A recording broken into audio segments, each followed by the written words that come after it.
Rookie Hoon-guk is being punished, forced to bend his head painfully onto a steel helmet. Not only him, but an entire squad is also punished by being made to stand on their heads just because they lost 5 bullets. 5 hours passed. Everyone was grimacing and exhausted. Only Hoon-guk remained calm, chewing on a copper bullet to restore his energy. This way, he can absorb metal. The more he eats, the stronger he becomes. The system shows the weight of metal he can manipulate has reached 300 g. Clearly, it's too small compared to Hyundai's strength in his previous life. Back then, he was known as the Iron Emperor because he could control thousands of swords to create a storm that completely wiped out the monsters invading Earth. Unexpectedly, in a careless moment, Hoon-guk was stabbed from behind. The culprit was not the monsters, but the traitorous humans. They deluded themselves into thinking they were superior beings who wanted to punish and cleanse all humanity. Now the execution time has come. Hoon-guk was impaled by a burly man with a sharp hammer. He screamed desperately, promising to repay this grudge. But unexpectedly, when he opened his eyes, he returned to the past. At this time, he was only a rookie, so all skills reverted to 0. Worst of all, he had to face the worthless team leader who always bullied the subordinates, especially Nam-ching. Every mealtime, he forced Hoon-guk to go on missions. This time, Hoon-guk refused to hold back and happily accepted the order. Then he hid in a dark corner and pulled out a handful of iron spoons he had prepared beforehand to absorb. After putting each one into his mouth, savoring the rich metallic flavor. The system notified that the metal weight he could manipulate had reached 310. At this growth rate, it would be a long time before he could catch up to his pre-death state. According to memories from his previous life, Hoon-guk knew that a level 1 monster bug would appear in 3 days, which was a breakthrough opportunity. All right, let's see what someone with experience like me can do. Very quickly, 3 days passed. Hyundai was guarding a checkpoint on a hill with his teammates. At this time, the metal weight he could control had risen to 1359. After continuously watching the clock, Hyundai grasped the right moment and suddenly chambered a bullet into his AK-47, startling the teammate next to him. Could something be about to happen? Just as he predicted, grotesque goblins began emerging from a gate. There were 5 of them attempting a surprise raid on the camp at the foot of the hill while everyone was still asleep and unaware of the danger. Then the leader monster screamed orders to attack. Before he could finish the second word, a sharp knife flew and knocked him back 5 meters. And that perfect strike was none other than Hoon-guk's. He continued controlling flying weapons, directly confronting the overwhelming number of goblins. After a few basic moves, Hoon-guk easily finished off a reckless goblin that rushed forward. From its corpse, a bright red gem fell out. Without thinking much, he controlled it straight into his mouth. That disgusting taste was mana steel. If he kept absorbing, he would soon become stronger than in his previous life. He became extremely excited, charging with a knife into the goblin forest alone. Previously, Hyundai had understood their attack patterns, so he easily dodged them all. Then he quickly manipulated weapons to attack, but didn't finish them off yet, only stopping at destroying the goblin's leg tendons, causing them intense pain as they writhed on the ground. Because his target was not just the small goblins, but to lure out the boss monster, while it was gnashing its teeth on a nearby tree trunk, refusing to show itself. Suddenly, a little goblin tried to sneak attack. Luckily, Hoon-guk noticed it in time. He quickly swung his blade and took it out. He didn't want to kill them so easily, but remembering he was stabbed from behind in his past life, Hoon-guk was furious and warned that if anyone dared attack like that again, he would never forgive them. At this moment, the bug monster couldn't hold back anymore and decided to attack. Casting a ground manipulation spell, thousands of sharp spikes suddenly shot up, ravaging the entire area. When the dust cleared, a large number of small demons lay dead, unjustly defeated. The boss monster deeply regretted his reckless move, unaware that a familiar blade was flying toward him. Yet he still quickly managed to block it. Definitely not easy to fool. More importantly, the system is warning that 60% of the mana has been consumed. Need to act faster.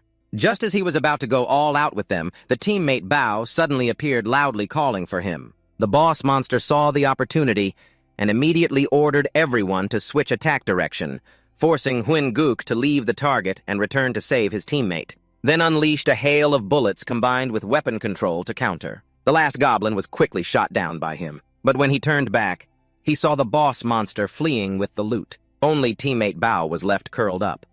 Suddenly, the radio crackled with the commander's voice asking about the gunfire and requesting a report, forcing Hoon-guk to reveal the truth that the monsters had arrived here. He knew that very soon that woman would be sent here. That was Sergeant Seo Unha. In her past life, she had stopped this attack, but took all the loot, including a legendary item, the adamantium stone that creates terrifying power to manipulate metal. If missed this time, the past would repeat.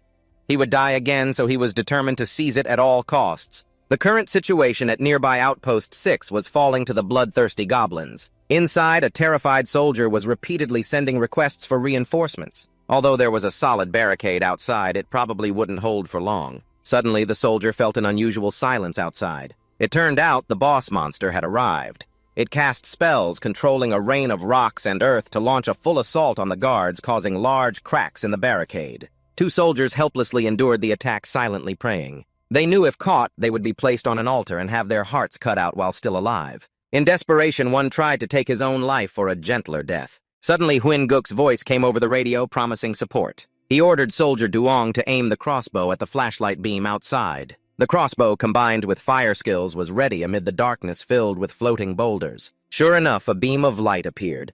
It was Huyn Guk pinning down a goblin. He had a signal light mounted on his shoulder. The missile arrow was quickly launched straight at the goblin, causing an explosion that sent it flying. This way, the brothers could save mana. Plus the archer's firepower, this game easily witnessed a destructive rain of missiles wiping out goblin minions, making the boss monster extremely frustrated. It decided to show itself, but still cunning enough not to recklessly face him head-on. Instead, it took teammate Bao hostage to threaten Huyn Guk, all still within the plan. Huyn Guk smiled triumphantly, deciding to use the remaining 40% mana to control his teammate's gun and fire everything at the boss behind, catching it off guard. Still, it stubbornly endured the pain, grabbed its crotch, and ran in 8 directions. The gate was just ahead, only 5 meters away. It could escape alive. Unexpectedly, Huyn Guk manipulated its steel chain to pull it back, and then there was no more after that. The boss monster was defeated. The battle ended in a complete victory. It took him 5 minutes crawling through the boss's slimy insides to finally pull out the legendary gem. The guards arrived just as he stuffed it into his mouth. By the time he returned to report, it had already been absorbed. There were still traces of sneaking food on his lips he hadn't wiped off. Sergeant Seo Unha finally arrived, but all the monsters had already gone to sell salt. This raised suspicion. How could just 4 ordinary soldiers defeat a goblin squad, even including the boss? Their wounds were identical. Definitely done by one person, none other than Huyn Dae, who was smiling satisfiedly because he knew today was the day the Iron Emperor returned. A few days after the incident at the camp gate, chatter was heard. Heard the rumored Dan Ep is real, really real, heard it from the staff's own mouth. At Brigade 2 Battalion 1, the girl couldn't hide her excitement, telling her friend. Others were ready to die, but suddenly Sergeant Dan Ep appeared with a huge sword and chopped the goblins. Dan F. How could that be? This isn't a fairy tale. Nearby, where they talked, someone sighed that the air here really is bad. Sergeant Ozen Gok, Special Intelligence Magical Unit Commander of Squad 2, shouted, "Hey! You want me to believe that nonsense?" "It's true," the soldier politely affirmed. The big soldier next to him lowered his voice and said, "I'm sorry." He trembled. That chubby guy threatened him. "Yes, sir." Sergeant Osan Guk hadn't called for a break yet, but you already lowered your hand. No, Private Park Jin Jun. This guy Osan Guk called the chubby one Private Lee Wan Suk. "Can you tear apart a goblin with your bare hands? Can you and 3 others attack a gate?" "Absolutely not," he replied firmly. "Oh," Sanguk agreed. "Right, since I didn't see them personally taking down the monsters, I think those were just stragglers behind the goblin horde." But he narrowed his eyes. If a private really lost his mind, it would seriously disrupt the order of the 5th Army Division. Lee Won-suk understood and gave a sly smile. Definitely can't cause chaos in the 5th Army Division. A beautiful morning arrived, the flag of South Korea fluttering in the breeze. The hallway leading to the soldiers' rooms was silent. "Greetings," a voice rang out at the battalion commander's office. Namchin greeted those inside. "Private Lai Huyn Guk, I came here because I have business with the battalion commander." Namchin felt extremely confused inside. If everything had gone smoothly, they could have just turned a blind eye, so why call me here? Lieutenant Seo Unha was also present, standing at attention beside them. Next to him was Lieutenant Lee Min. Hi, the team leader sternly asking, "Comrade, is it true you disobeyed orders?" Lieutenant Colonel Kim Kang-gyok looked straight into Namchin's eyes and asked, and deliberately pushed back the first gate. "If I slip up now, I'll definitely be suspended immediately." Namchin took a light breath and thought, calm down. "At most, I should be confined to guard duty." He replied loudly and clearly. "Yes, sir. I saw the gate explode when Jiang was in position and reacted immediately," Kim Kang-gyok said confusedly to Namchin. I've read the report, but I still don't understand. Normally, a private F like you would be torn apart. He was not joking, he was expressing his honest thoughts. The pressure was immense. Nam Chin swallowed hard. If he backed down, his military career would be destroyed. He was silent for a few seconds, then said, I feel it's unfair, like I've been deceived. Battalion Commander Kim Kang-jeok asked, deceived how? Lee Min-hee spoke up, scolding Nam Chin. How dare you say that to the battalion commander? But Kim Kang-jeok waved his hand, making him pause, then returned to attention. Lieutenant Colonel Kim Kang-geok asked why Lee Hyun-guk still answered without fear. Every training session you emphasize this, repeating it over and over. Do you remember? Kim Kang-jeok was silent for a few seconds, recalling what he had once said. No matter how low the rank, if you apply our Corps' monster strategy, even a rank D or E can fight dogs. But according to his training, even a rank F like me would struggle against a dog. Goblins are not impossible. Lam Seo-eunha looked at Nam Chin and said, I was indeed disobeying orders, but if I hadn't gone to help Outpost Number 6, all the staff would have died. Good, that's enough logic. Lee Hyun-guk was satisfied with what he said. Now it was time for emotion. Memories of Kim Kang-geok's words resurfaced. That's why every rank is a soldier. Always be ready to fight with all your might, he always emphasized. So as a true soldier, appointed by the battalion commander, I always respect my superiors. I used what I was trained in and did my best alongside the staff when lives were at stake. The only reason I could confidently keep going despite being underestimated as a rank F was because of that battalion commander's words. That's the only reason. So when he denied it, I felt like my entire career was a lie. That's why I felt deceived. Battalion Commander Kim Kang-seok, right when he became a second lieutenant, had the gates opened. He nearly lost his life, but without hesitation returned to the army and became a core early member of AMT. Nam Chin smiled and said, in other words, he is a true soldier. Min said he treated what he said like a belief and risked his life for his teammates. How dare he suspend me? Kim Kang-seok approached and grabbed Nam Chin's shoulder. I get it, that's your faith, comrade. His attitude was extremely strange. Nam Chin looked up and introduced himself, Private Lee Hyun-guk. Kim Kang-seok declared he would definitely be promoted to corporal. The system announced congratulations on your promotion to rank D. Nam Chin didn't even have time to react to many announcements. Lee Min-hee opened her mouth in surprise while Seo-eunha rubbed his forehead helplessly. Major Kim Kang-seok nodded with tears in his eyes. Nam Chin was sweating all over his face, not expecting this to happen. His eyes, full of panic, couldn't hide his emotions. Am I hearing this wrong? His voice trembled as he asked again at Brigade 2, Battalion 1's damn gym. Nam Chin cursed loudly while lifting weights. The heavy weight was thrown back to its place. Lee Hyun-guk, drenched in sweat, sat up, gasping for breath. I'm in trouble now. He was wiping sweat, and nearby 2 people saw Nam Chin and had a scheme. Lee Won-suk and Oh-san-guk smiled at each other. Nam Chin wiped sweat while recalling what had just happened. Lee Min-hee hurriedly stopped them, saying they can't do that. AMT has never had a corporal rank F before, but thanks to squad leader Lee Min-hee, I have time to say I'll consider it. Your words got tangled up, but I should live quietly for a while so I don't cause any attention. Suddenly a voice cut through his thoughts. Lee Won-suk spoke up. Hey, Private Lee. Hyun-guk, are you done with the weights? Not yet, Nam Chin replied politely. Both suddenly had a silent moment. Would Lee Won-suk still be smiling like that? This made Nam Chin a bit uncomfortable, and he immediately asked what he was planning to do. Lee Won-suk loudly declared, the most famous guy like you sharing this much weight. Our unit would be so embarrassed. Everyone training immediately paid attention to the loud voices. Nam Chin also noticed the laughter from that group. Oh-san-guk was lifting a small weight, sneering, if you don't cover your paper, you're just trash, Oh-san-guk. Nam Chin saw himself surrounded by those devilish laughs and felt his spirit collapse. I knew he'd openly bully me like last time, so annoying. He rubbed his head, just trying not to attract attention, but I'm already annoyed. That's exactly right, his words made Lee Won-suk raise a question mark. Let's have a fist fight, Lee Hyun-guk, he suggested fiercely. His words surprised the other two, Lee Won-suk's voice echoed throughout the gym. The guys over there said Private Lee Hyun-guk is about to fight. Many people gathered around the ring to watch the fight. Everyone was interested. Nam Chin put on gloves, tilted his neck, and warmed up gently. Lee Won-suk also put on gloves confidently and said, Private Lee Hyun-guk, it's time to teach you a lesson. He arrogantly said, let me learn from our outstanding Private Lee Hyun-guk. The whole hall was now focused on the fight between the two. He charged at Nam Chin to attack. The battle officially began. Elsewhere, a voice suddenly rang out, What? Has Cho Young-jun gone on leave? What do you mean? He helplessly said he heard that the guy has the potential to become a sword saint, so he had high hopes. I still want to see it with my own eyes. At this time, Lee Min-hee spoke up, Lieutenant Cho Young-jun. The squad leader is truly the current ace, but there's also another guy considered a next-generation ace, a fanatic type.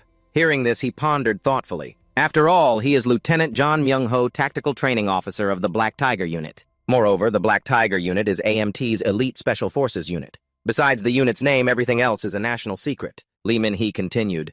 You've come all this way, it'd be a shame to leave empty-handed. So since you're here, do you want to take a look? Meanwhile, Hyun-guk and the fat guy kept sparring before his attacks. Nam-ching increasingly dodged and provoked, making him even angrier. Everyone at the scene silently watched this intense battle. Lee Min-hee enthusiastically introduced Captain John.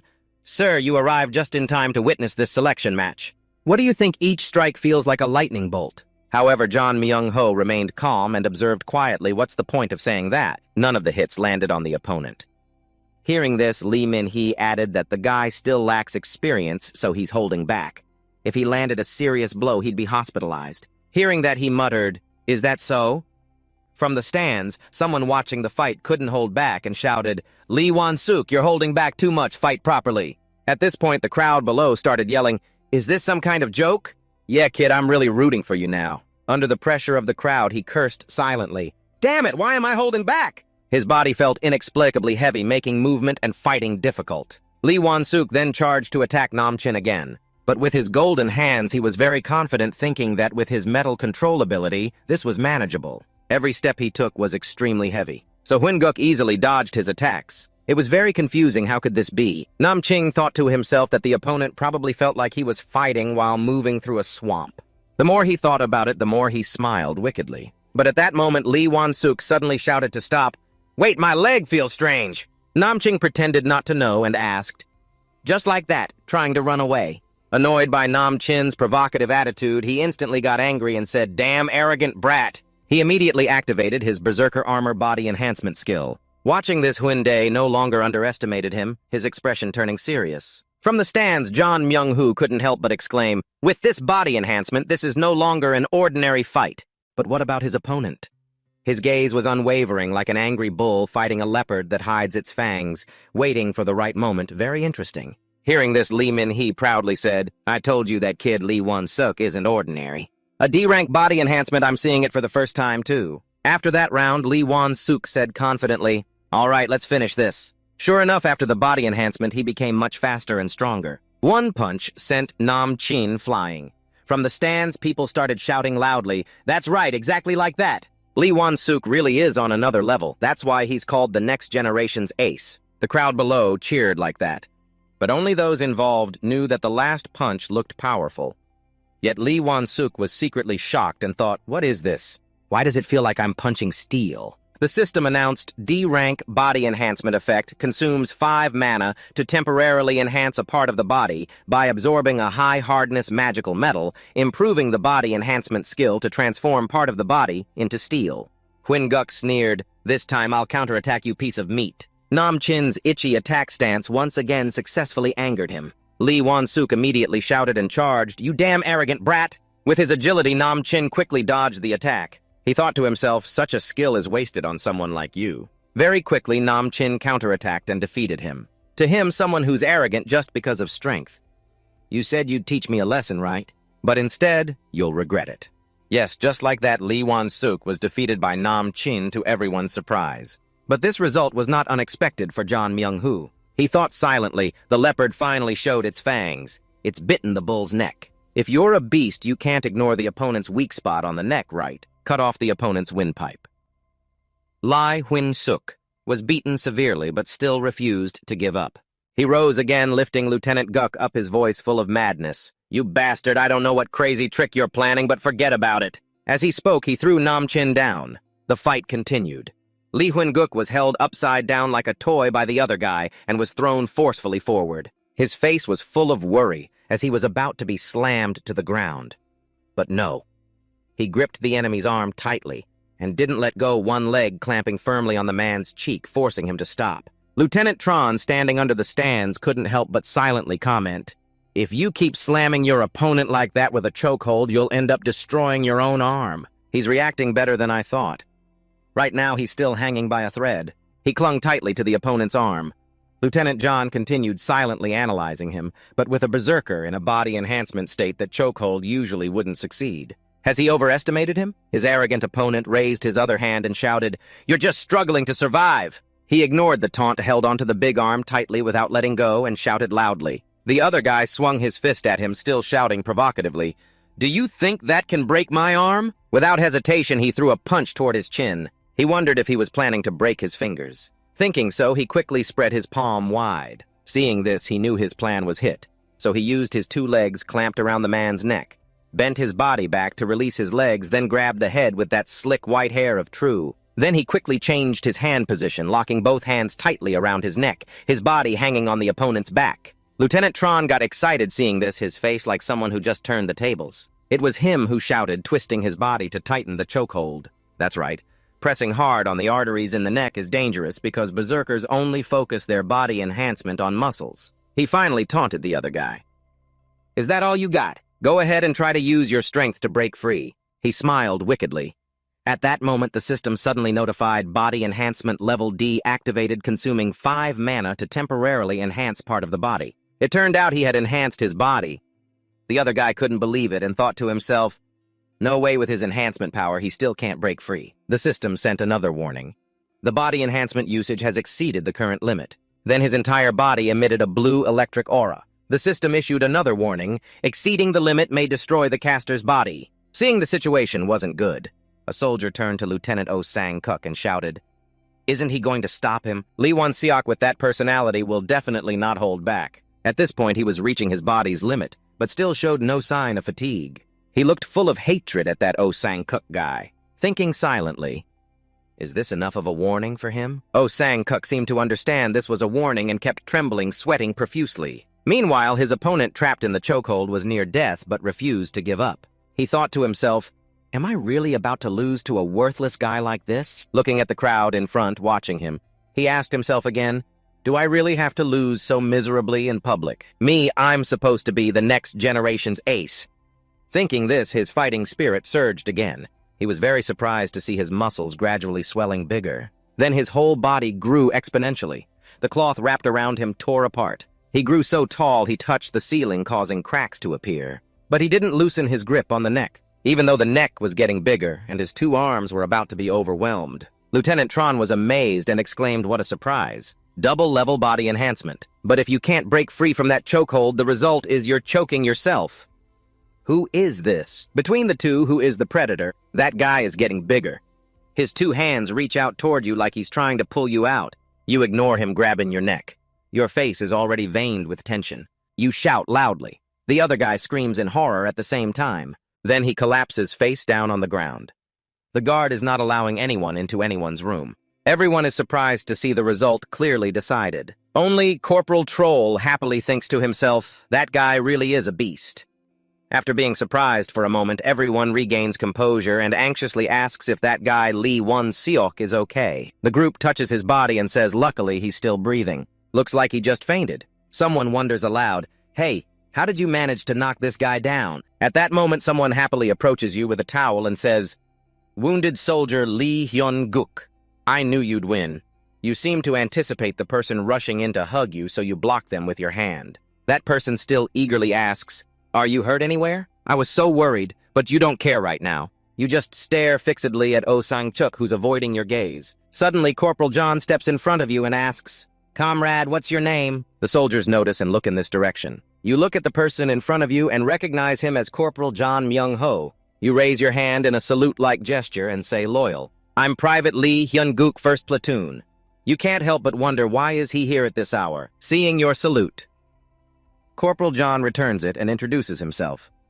"I'm Corporal John Myung-ho from the Red Tactical Training Center Black Tiger Unit. That recent duel was quite impressive. Are you interested in the Special Operations Unit?" After speaking, he hands you a card, like a business card. Everyone around starts whispering excitedly and surprised. Quite a few people speak up and say he's being recruited by the strongest unit in ATM, right? Someone asks, "Then why scold him? He's crazy and still got in." You don't bother thinking much and say bluntly, "Sorry, but you're a standard F-level player." Seeing you hesitate due to your rank, he advises rank is just a standard set by ordinary people. They need a strong warrior like you. On the outside, you seem thoughtful but secretly complain here and there. Everyone is forced to stay. The military is a harsh environment. At this point, the corporal holds out the card again and asks once more, "Do you intend to join?" You look at the card, your face full of hesitation. You think to yourself that you'll definitely face the villainous army later. You'll just be held back by the Special Corps. For now, better keep your distance. You take the card and skillfully reply, "Thank you for valuing me. I will think about it." You're talking enthusiastically, unaware that from afar... Oh, Sang-chuk is clenching his fists, grinding his teeth fiercely. Meanwhile, in the battalion commander's room, the commander sips tea and asks, "So, how's the Black Tiger unit doing lately? Any problems?" Sitting opposite the commander is Corporal Tron. He seriously complains. On this side, it's tough because manpower is always short.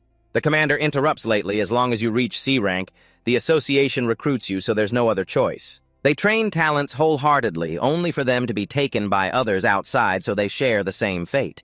They exchange meaningful looks at this. The commander laughs happily and says, "So you came here because of Sergeant Cho Yang-jun." The corporal being asked can't deny it.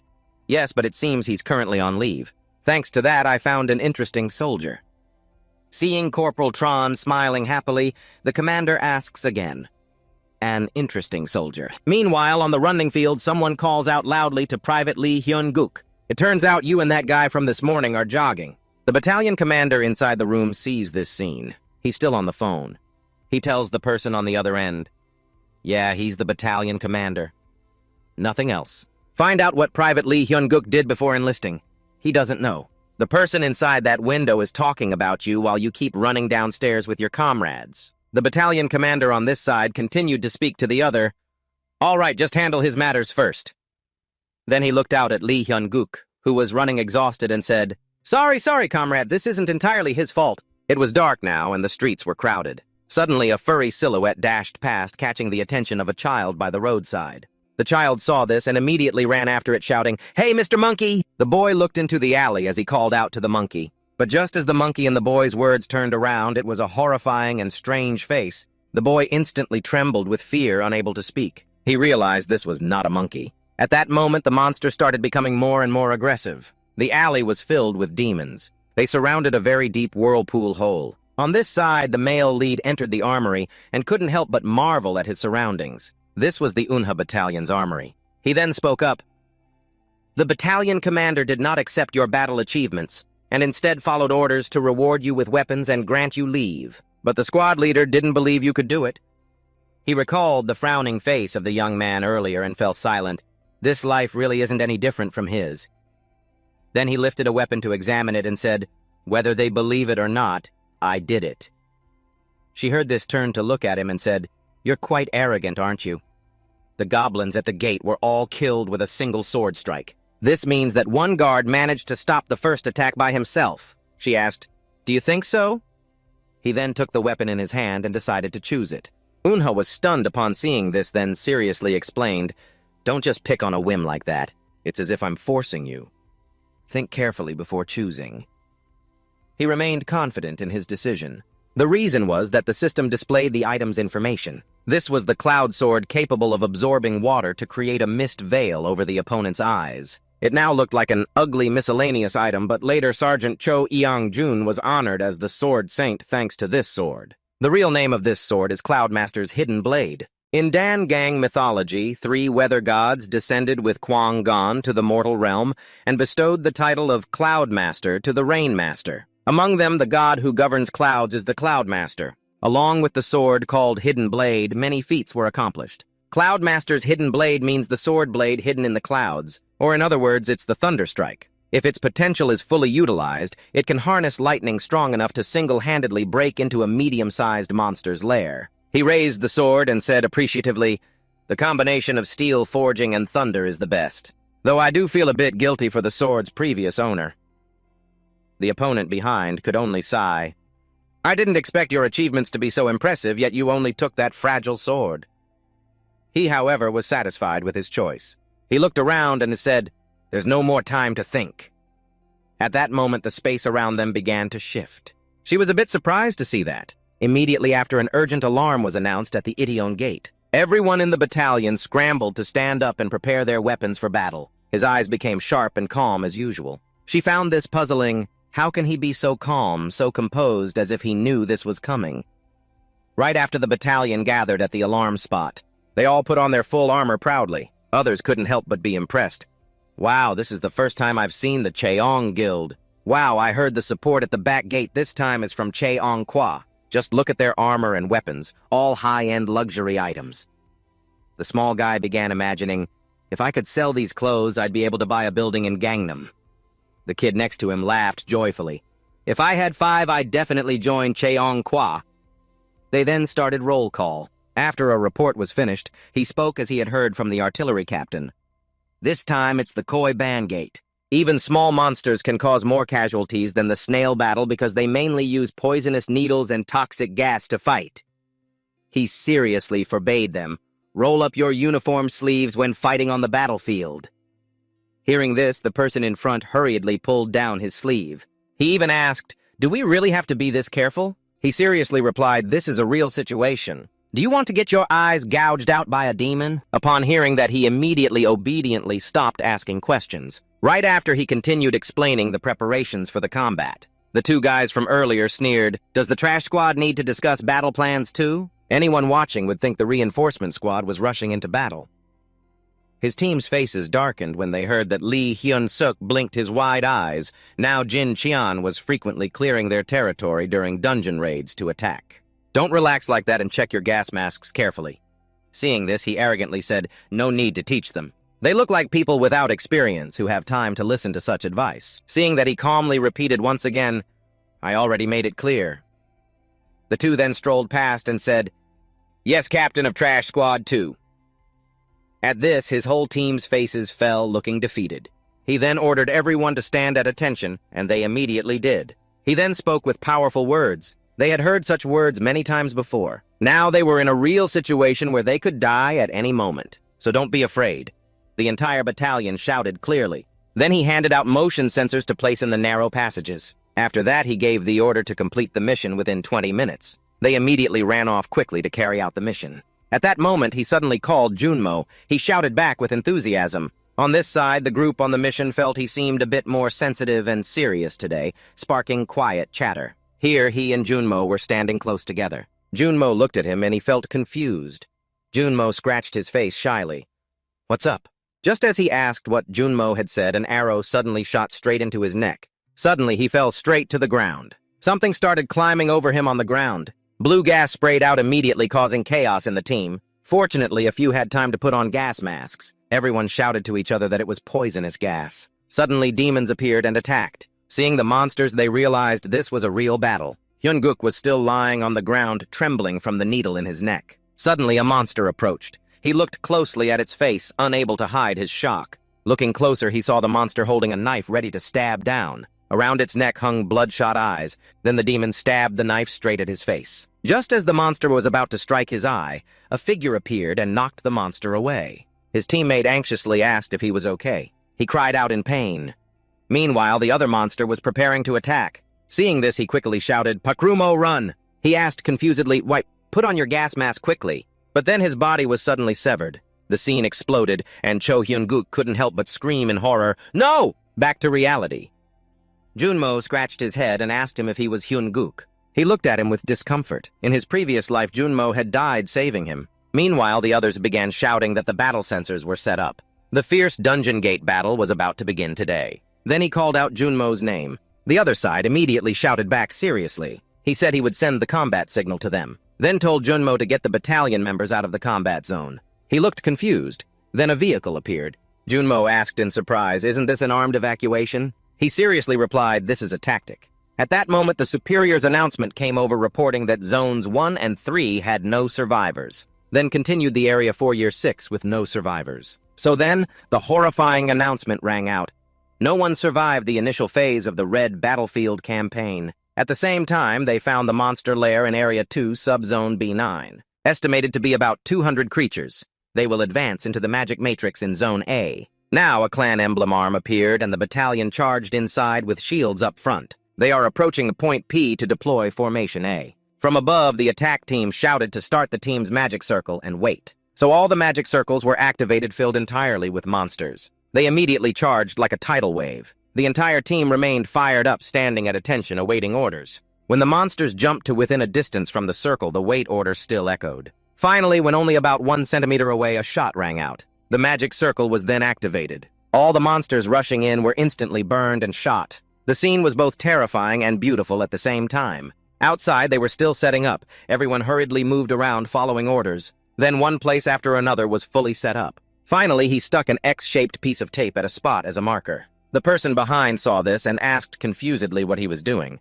He stood up and said he was installing a motion sensor unit. Following instructions, he marked its position with aluminum tape. The other person felt it was a bit of a waste of money. At this time, those in armor took their positions. The team leader kept nagging. This is Team Leader Lee Min-hee, a lieutenant, a professional mage specializing in teleportation, a level C player. He continued saying that first squad will deploy in 20 minutes. Therefore, the support squad must provide antidote kits or a supply of antidotes. He listened silently, then clearly shouted out the support squad's mission from the company commander to prevent the monsters from escaping toward the residential area. Up front, those who saw this had already gotten used to Lee Min-hee glancing sideways repeatedly. Then he gritted his teeth and complained, "Oh my God." His face showed displeasure. The squad leader had only treated him well once, and now he acts like he can do whatever he wants. Then he pointed at Hyun-guk's face and scolded him for having no experience. Yet he maintained a serious expression and shouted his own rank, Lee Min-hee. Seeing this, someone still blamed him, saying, "Who do you think you are lecturing? Can't you relax your face?" He replied directly, "I don't pity anyone." At that moment, a pink-haired girl ran over panting loudly, asking what was going on. This is second squad leader Choi, CEO, a corporal, a witch specializing in healing, a level C player. Lee Min-hee was about to say something, but then stopped himself. He was a bit thoughtful, thinking that his presence had calmed things down a bit. This is the weakness of young Lee Min-hee. Soon after, the other guy put an arm around him and said it seemed the support squad still didn't fully understand the battlefield situation. "I'm trying to explain to him what the real battlefield is like." His face started to flush red. "Is something wrong?" Sun Ha then remembered and said, "Oh right, the Deputy Chief Cho called Corporal Lee Hyun-guk." Hearing this, he was stunned and asked, "Me?" Up above, she stood still, looking toward the city. Holding binoculars and looking at Hyun-guk, Sun Ha said, "Don't worry about what the second squad leader said, okay?" He replied, "Right now there are many important things to do." So she happily responded, "I'm responsible for installing the sensor unit, so just let me handle that. Then we'll leave here quickly." Hearing that, he nodded, thinking silently that time was running out. Exactly what was the battalion commander thinking? Meanwhile, they were still watching the living area below. That person said, "We are the direct assault force taking orders from the battalion commander, which is why we were summoned for the monster attack." But she should have replied that it was an order from the battalion commander. She looked down and said, "We are just soldiers who have to follow those orders." Meanwhile, Nam Chin also arrived at the battalion commander's temporary headquarters. At this time, 2 familiar faces appeared, including Lieutenant John Myanho. He promptly called out, saluting Sergeant Lee Hyun-guk as present. He looked at him confused, not knowing what he wanted. The battalion commander placed his hands on the table and said, "I want to test you once because Cho Yang-jun is on leave, so you will temporarily command the first squad and carry out the support attack mission at the gate." He looked at the other in shock. The guy who never cared about him in the past life just said, "What now? I don't have time for this, get a grip and get moving." Nam Ching shouted, "Sir, since being assigned to this squad, I've only carried out support and reinforcement missions. I cannot accept putting the lives of the first squad members into such a dangerous test. Besides, this isn't a training session, but an actual combat situation." The battalion commander sternly said, "This is an order." He bit his lip in anger. Earlier, the team reported that the monster boss had left the nest. Attention switching from Phase 2 to Phase 3. He couldn't help but worry because they would soon attack the reinforcement troops. If he didn't go immediately, the rear defense line would be breached. The emergency announcement continued to sound. He gritted his teeth and decided he had to leave immediately. He told the battalion commander he had something to say. The battalion commander said, "You have permission." Hyun-guk became silent. Nearby, she was looking through binoculars when suddenly a distant running sound caught her attention. He ran over with a serious face. "Reinforcement squad, beware of gas." At this moment, the alarm bell also rang. The entire reinforcement squad panicked immediately. The familiar scene from the past life appeared again, gas spraying up like a tide. The squad instantly fell into chaos. He covered his nose and anxiously said it was spreading faster than he remembered. At the battalion commander's temporary headquarters, a voice called out to him. He had something to say. The battalion commander, sitting with arms crossed and a serious look, replied, "You have permission to speak." Then the young man began to speak. I heard that the battalion commander lost all the unit members on the very first mission. Hearing this, the battalion commander immediately frowned. Someone nearby, upon hearing the question, also turned around in surprise. Then Lee Hyun-guk explained, "It's hard to believe that I come from the reinforcement squad and am treated like a regular soldier, yet now you order me to join a real battle just to test you here." The young man shouted angrily. "Does the respected battalion commander also see ordinary soldiers as disposable tools?" At that moment, the battalion commander spoke, "You're mistaken. Then you will follow the assault squad under my command." Lee Hyun-guk then loudly said, "If that is the battalion commander's order, I will obey." At that moment, Lee Hyun-guk thought about his own pitiful face he had endured before. A few thoughts appeared. He couldn't say he knew the future. Then suddenly thought, "Oh, my chest feels so tight." Still standing before the battalion commander, he spoke up. "However, since I lack combat experience, especially in leading a squad which I have never done before, there is a high chance of casualties." Lee Hyun-guk loudly said, "I am very grateful that the battalion commander trusts me. But if the price is the lives of my comrades, then I must oppose the order." After hearing Lee Hyun-guk's words, the battalion commander remained silent without responding. At this moment, the guy standing next to him spoke loudly. "Corporal, disobeying orders during wartime means facing the death penalty. Do you realize what you just said?" At this moment, Lee Hyun-guk stood silently. But inside, he wanted to shout, "Who wouldn't know that?" Then he seriously thought, if he doesn't go now, the entire rear line will be wiped out. After that, the two were silent for a while. The atmosphere was strangely quiet. Finally, the battalion commander spoke up. "Understood. If so, today you will carry out the original mission of the support squad as planned." Hearing that, Lee Hyun-guk mentally exclaimed, "Oh," then thought, the battalion commander is really something. Then he continued speaking, but before he could finish, the battalion commander frowned and shouted, "As a true soldier, the punishment for disobeying orders will be enforced in the future, and each individual will bear the consequences." After saying that, he didn't respond any further. Scene changes to nighttime at the training ground with dense toxic gas. At this time, Lee Hyun-guk was deeply focused on carrying out his mission. Then he squatted down, reached his hand behind while crossing his arms. In his mind, he kept thinking how disgusting the damn military was. Then he pulled something glowing out of his gear bag. The gear bag is used to store military supplies, and its capacity varies by rank and specialty. He took out his water bottle and poured the water out. After pouring this water, makes the sword emit a special energy. Item info. Name is Cloud Sword. Its main feature is absorbing water and generating a hydrous bone membrane. The sword began absorbing water absorption rate at 25%. At this moment, a notification appeared, vision completely impaired by toxic gas. Then Lee Hyun-guk heard some noise and turned his head to observe, sensing something was wrong. He thought, is it too late? Then he muttered, "Junmo, please take others and run." Suddenly, from the toxic gas appeared a terrifying monster. But not just one. A whole pack of beasts charged to attack everyone. A soldier being attacked could only scream, "Park Junmo." Park Junmo heard the call and turned toward the noise, shocked by the scene. Immediately, he aimed his gun at the beast, causing his friend to bleed. Park Junmo shouted, "You damn creature, stay away from him." Then he fired his gun.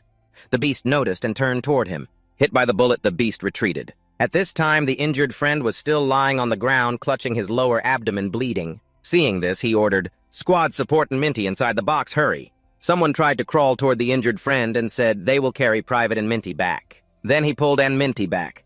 Because of the serious injury, a long blood trail was left on the ground. Realizing the urgent situation, she was terrified, holding her head with wide eyes. Park Junmo turned and said, "Sergeant, treat him now." Seeing her holding her head and slumping down, he added, "Sergeant." Then he thought silently, she's only 20 years old. Holding the gun, he thought further, this is her first time in combat. But he was just a low-ranking soldier in this support squad. What else could he do? Suddenly, a voice rang out. "Private Park Junmo, they're out of ammo." Another voice added, "This is his last magazine." Then he closed his eyes tightly, wondering what he should do. Are they really about to die? Then a thought flashed through his mind. What would Lee Hyun-guk do? Then he started thinking if it were Lee Hyun-guk. Immediately, a voice came from the one treating Ann Minty. "Private Ann Minty needs immediate medical attention. Where's the sergeant?" Then he reached into his gear bag and pulled something out. While shooting, he suddenly realized his gun was out of ammo. At this moment, Park Junmo took in his hand the item he just pulled from the bag and looked at it. He immediately turned and ordered send a message to the reinforcement squad at once. He continued, "Kobolds are attracted to glowing objects. You will use a flash attack to lure that group of kobolds. After that, The entire company follows the sergeant and takes the wounded out of here immediately. Only then did the sergeant look up and ask, "Private Park Junmo, what are you talking about?" Then he raised what he had taken out earlier high and loudly said, as the squad's corporal, "This is an order, just like what Private Lee Hyun-guk said. If we reach the evacuation zone, we will meet the VCAB guild there," when he signaled everyone to run with all their might. At this moment, the monsters started to pay attention to the light emitted from Park Junmo. He continued the same motion as before, thinking my electronic skills can't kill even the weakest monster. But in the end, I was able to use it to save everyone. Then he ran very fast past the monsters, causing them to notice and chase after him. In their eyes, his silhouette appeared, and they began to chase the whole group. Meanwhile, everyone in the back was also watching everything unfold. At this point, Park Junmo ordered, "The moment has come, everyone run." Everyone turned their backs, but still worried about him. Looking back at him, they thought silently, "Private Park." On the sergeant's side, she was equally concerned, thinking of Junmo. At this moment, the distance between him and the monsters was very short, meaning the danger was very close to him.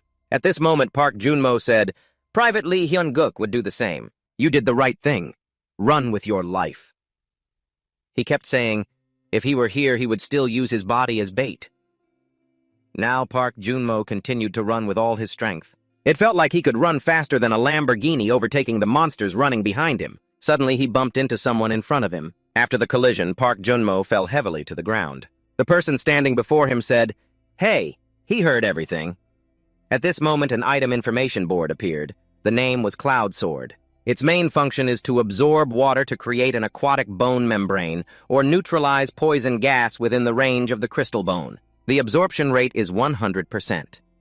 Recognizing the person before him as Lee Hyun-guk, and moreover, he didn't need to wear a mask because of the specificity of the item in hand. Item information. The name is Cloud Sword. Its main function is to absorb water to create an aquatic bone membrane or neutralize poison gas within the range of the crystal bone. The absorption rate is 100%. At this moment, Lee Hyun-guk remained silent and said nothing. "Hey, Park." Junmo lifted his head and said, "Private Lee Hyun-guk." Lee Hyun-guk then called out loudly, "Hey, Park Junmo." He adjusted his mask and said, "Private Park Junmo, you need to stop overexciting yourself when imitating me. You overdid it a bit just now." Lee Hyun-guk spoke, "Thanks for surviving." He smiled brightly and said, "You did great, Park Junmo." Suddenly, tears welled up. At this moment, the monsters also began rushing in, making strange sounds as they were restrained by Lee Hyun-guk's weapon. Lee Hyun-guk laughed and praised, "You're really brave and admirable. Thanks to your courage, you deserve to treat yourself to this feast." At this moment, many of the monsters in front collapsed dead. Lee Hyun-guk laughed excitedly and said loudly, "Park Junmo's table is already set for you. You will enjoy it to the fullest." At this moment, Lee Hyun-guk continued with an extremely excited and delighted expression, loudly saying, "All right, the feast Park Junmo prepared, he must eat it immediately." Instantly, he swung his arm and slashed across the necks of the monsters, making them unable to resist. Just after that swing, it seemed most of the monsters were knocked down and killed. The remaining ones behind also waited for their turn to die. After the monsters died, next to them were some very special glowing stones. At this moment, Lee Hyun-guk saw those stones. He was very pleased, raised his hand, then continued to smile triumphantly and said, "Looks delicious." Behind him, Park Junmo heard this and asked curiously, "You mean these filthy monsters?" But then suddenly some of the monsters over there roared. Lee Hyun-guk glanced at Park Junmo and thought silently, "Because of him, you're getting nothing done." At that moment, far away, the remaining monsters from earlier stood up and glared at the two of them. Lee Hyun-guk looked at them and asked, "But why can't I see the leader of this bunch?" The beasts kept growling, but still did not attack them. However, it seemed that something made Lee Hyun-guk start to be cautious of the beasts. Then he turned his head in another direction. Lee Hyun-guk spoke, "Could it be?" Although he still held up his glowing sword, the beasts turned away. Then they ran off together in the opposite direction from the two of them. It seemed like they could sense something. He panicked and shouted, "Park Junmo, run! Our squad is in danger." Back at the squad's position, the atmosphere was eerily quiet. Someone said, "The gas is making visibility difficult. At this rate, we can't provide support." Then the woman appeared and said, "Attack platoon. Hold your current position and cooperate with the sniper team to prevent the goblin beasts from leaving the gas area and approaching civilians." The soldier responded, "Understood." Then he turned back and asked her, By the way, where did the platoon leader go? She thought to herself that Lee Hyun-guk acted as if he already knew everything. Then she said she had a few things to check. She then jumped down from that building very professionally. Suddenly a voice shouted, "Help me!" It was the young sergeant crying in fear. But in front was a soldier saying that Private Min Tai-an was unconscious and dying and had to be saved immediately. Then he turned back and said to the platoon sergeant, "Please wake up."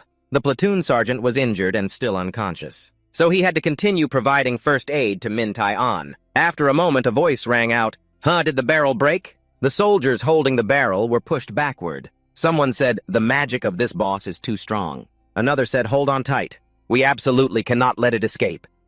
Suddenly, a super-level beast was casting magic on the barrel to extract its power completely. However, the two of them weren't strong enough to hold the barrel. When the barrel broke, the soldier shouted, "The barrel's shield cracked wide open." At that moment, they saw the beasts charging toward them. Someone shouted, "The goblins are charging!" The beasts were running toward them, looking terrifying. One soldier looked at them and asked in panic, "What should we do now?" Another, trembling with fear, said, "They're going to be killed." Meanwhile, the Beast Lord was still absorbing power into itself.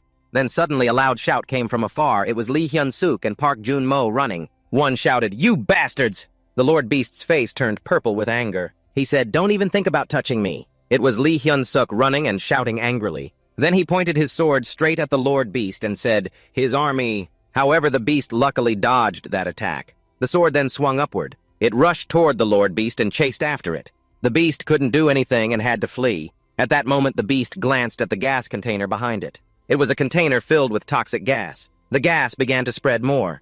The beast stopped when it was no longer chased by the sword. But at that moment, it realized the sword had cracked its container with a long fissure. The Lord Beast looked extremely angry and hateful. The others also started to get angry and growled. They all immediately charged in the same direction. Noticing it was being targeted, Lee Hyun-guk panicked. Right after that, he had no choice but to run away to escape from them. The beasts didn't let up and chased after him relentlessly. The Lord Beast immediately blew out sharp spikes from its nose. Then a dozen spikes shot toward Lee Hyun-guk and Park Jun-mo, pushing them into a more dangerous situation than ever before. However, Lee Hyun-suk rushed toward Park Jun-mo using his body to protect his teammate. Right after, Park Jun-mo didn't stay behind but leapt forward to take the blows for Lee Hyun-suk. Lee Hyun-suk immediately shouted, "Park Jun-mo, duck down." Right after, Park Jun-mo quickly ducked down to avoid the danger. At that moment, a notification appeared showing information about a skill called Metal Control Metal Spike Weight. It can currently withstand up to 2,959 Gi. Notice the speed of the metal control is much faster than the current capability. Then Lee Hyun-woo made a move causing those swords to follow a different trajectory. Fortunately, those swords could no longer harm the two of them. The notification appeared again, warning that the M7 sword was out of control. The beast was still carefully observing the situation. Lee Hyun-guk paid more attention to this Lord Beast. He thought to himself, "These damn monsters." So afterward, he took his gun, aimed straight at the Lord Beast, and fired. He thought the boss was commanding the Kobans to attack everyone according to its will. After the gunshot, the Lord Beast ran in another direction to dodge the bullet. Lee Hyun-guk thought if he kept attacking like this to scare it, it would buy more time for the others. Lee Hyun-guk still kept his gun aimed and seriously considered that taking Jun-mo to attack it would be too dangerous. Then Lee Hyun-guk loudly said to Park Jun-mo, "First fall back to the barrels, Dr. Jumbo."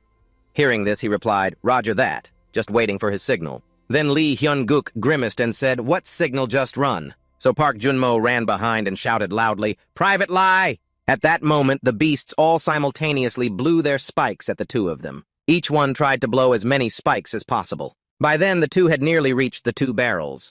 The spikes were flying extremely fast toward them. When they reached the barrels, Park Jun-mo went behind one to block the spikes coming toward Lee Hyun-guk. He turned back and thought, "Metal control." Immediately, the spikes were pushed aside. At this moment, Lee Hyun-guk climbed over the barrel very swiftly. However, some strange symbols appeared behind Lee Hyun-guk, making him curiously look back to observe. The beast also turned its eyes toward Lee Hyun-guk and the glowing symbols. The Lord Beast looked extremely resentful and angry toward Lee Hyun-guk. He smiled, lightly sighed, and said, "Just a little late, but still nerve-wracking." However, at that moment, Lee Hyun-guk saw that the teammate who was injured earlier still hadn't been properly treated, and the sergeant was still holding her head in panic. Seeing him, one person looked up. Then the others immediately looked toward him as well. They called out, "Private Lee Hyun-guk." At that moment, Park Jun-mo turned his head worriedly and said, "Private Min Tai-an is unconscious already." Lee Hyun-guk frowned and said, What are you talking about? We have the vice captain who is a medical officer here. Then he looked toward the vice captain and saw her trembling in fear. Lee Hyun-guk angrily shouted, "What are you doing? Private Min Tae-an is about to die." Then she turned her face up with tears streaming down behind her mask. Lee Hyun-guk thought to himself, "She's in an extreme panic, the only medical officer, and she's like this." Then his expression hardened, thinking, "Then the whole army is doomed." Then he shouted, "Sergeant Choi Sun-ha." Lee Hyun-guk didn't hold back and slapped her hard across the face. She held her cheek, tears still flowing, seemingly unable to react to what he just did. Everyone who heard turned around in shock. Lee Hyun-guk looked at her coldly and said, "Do you want to get us all killed? Calm down. We are in the middle of a battle. Are you planning to live with regret for the rest of your life?" Choi Sun-ha covered her mouth in shock as she looked at him. Lee Hyun-guk spoke carefully. "Do you know how terrifying it is to live with regret?" He struggled to say these words. You also furrowed your brows, both angry and sad. Choi Sun-ha looked at him with tears streaming down her face. Hyun-guk raised her hand as if about to say something. Rays of light rolled down and the monsters from afar stared at it intently. Hyun-guk's shadow was faint in the distance, standing next to Sun-ha holding a book in one hand and casting a healing spell on the motionless person below with the other. Hyun-guk stood beside her and asked the deputy squad leader, "How is it?" Sun-ha responded with a slight tremble, "It's too late. There's a lot of blood already." She seemed to gather courage and shouted, "But I won't give up." Hyun-guk smiled reassuringly, "Thank you." Then he turned to those nearby and took their knives. "Lend me your knives."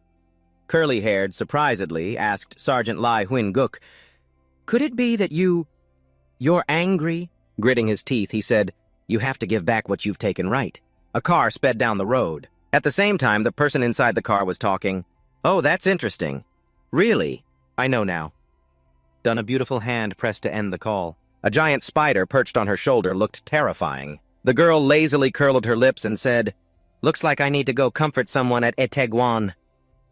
Hyun-guk's silhouette appeared faintly. He controlled several knives piercing through the fog straight ahead. The monsters from afar followed closely. Suddenly, an X marked with tape appeared at his feet. Monsters wielding swords surrounded him. On their backs, they carried tanks that sprayed toxic gas. Green gas spread everywhere, making it suffocating. Hyun-guk raised his hand. The knives flew in circles around him. A female warrior peeked her head out from behind a barrier. The other monsters, as if hearing a command, raised their axes and advanced toward Hyun-guk. He bowed his head. The knives hovered around him, ready to strike at any moment.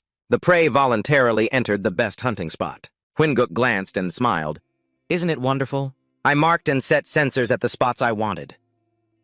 A map appeared in his mind at the center of this place. The margin of error was a part of Area A commanded by the deputy squad leader. The leader would control from behind. Hyun-guk closed his eyes tightly, his brow furrowed.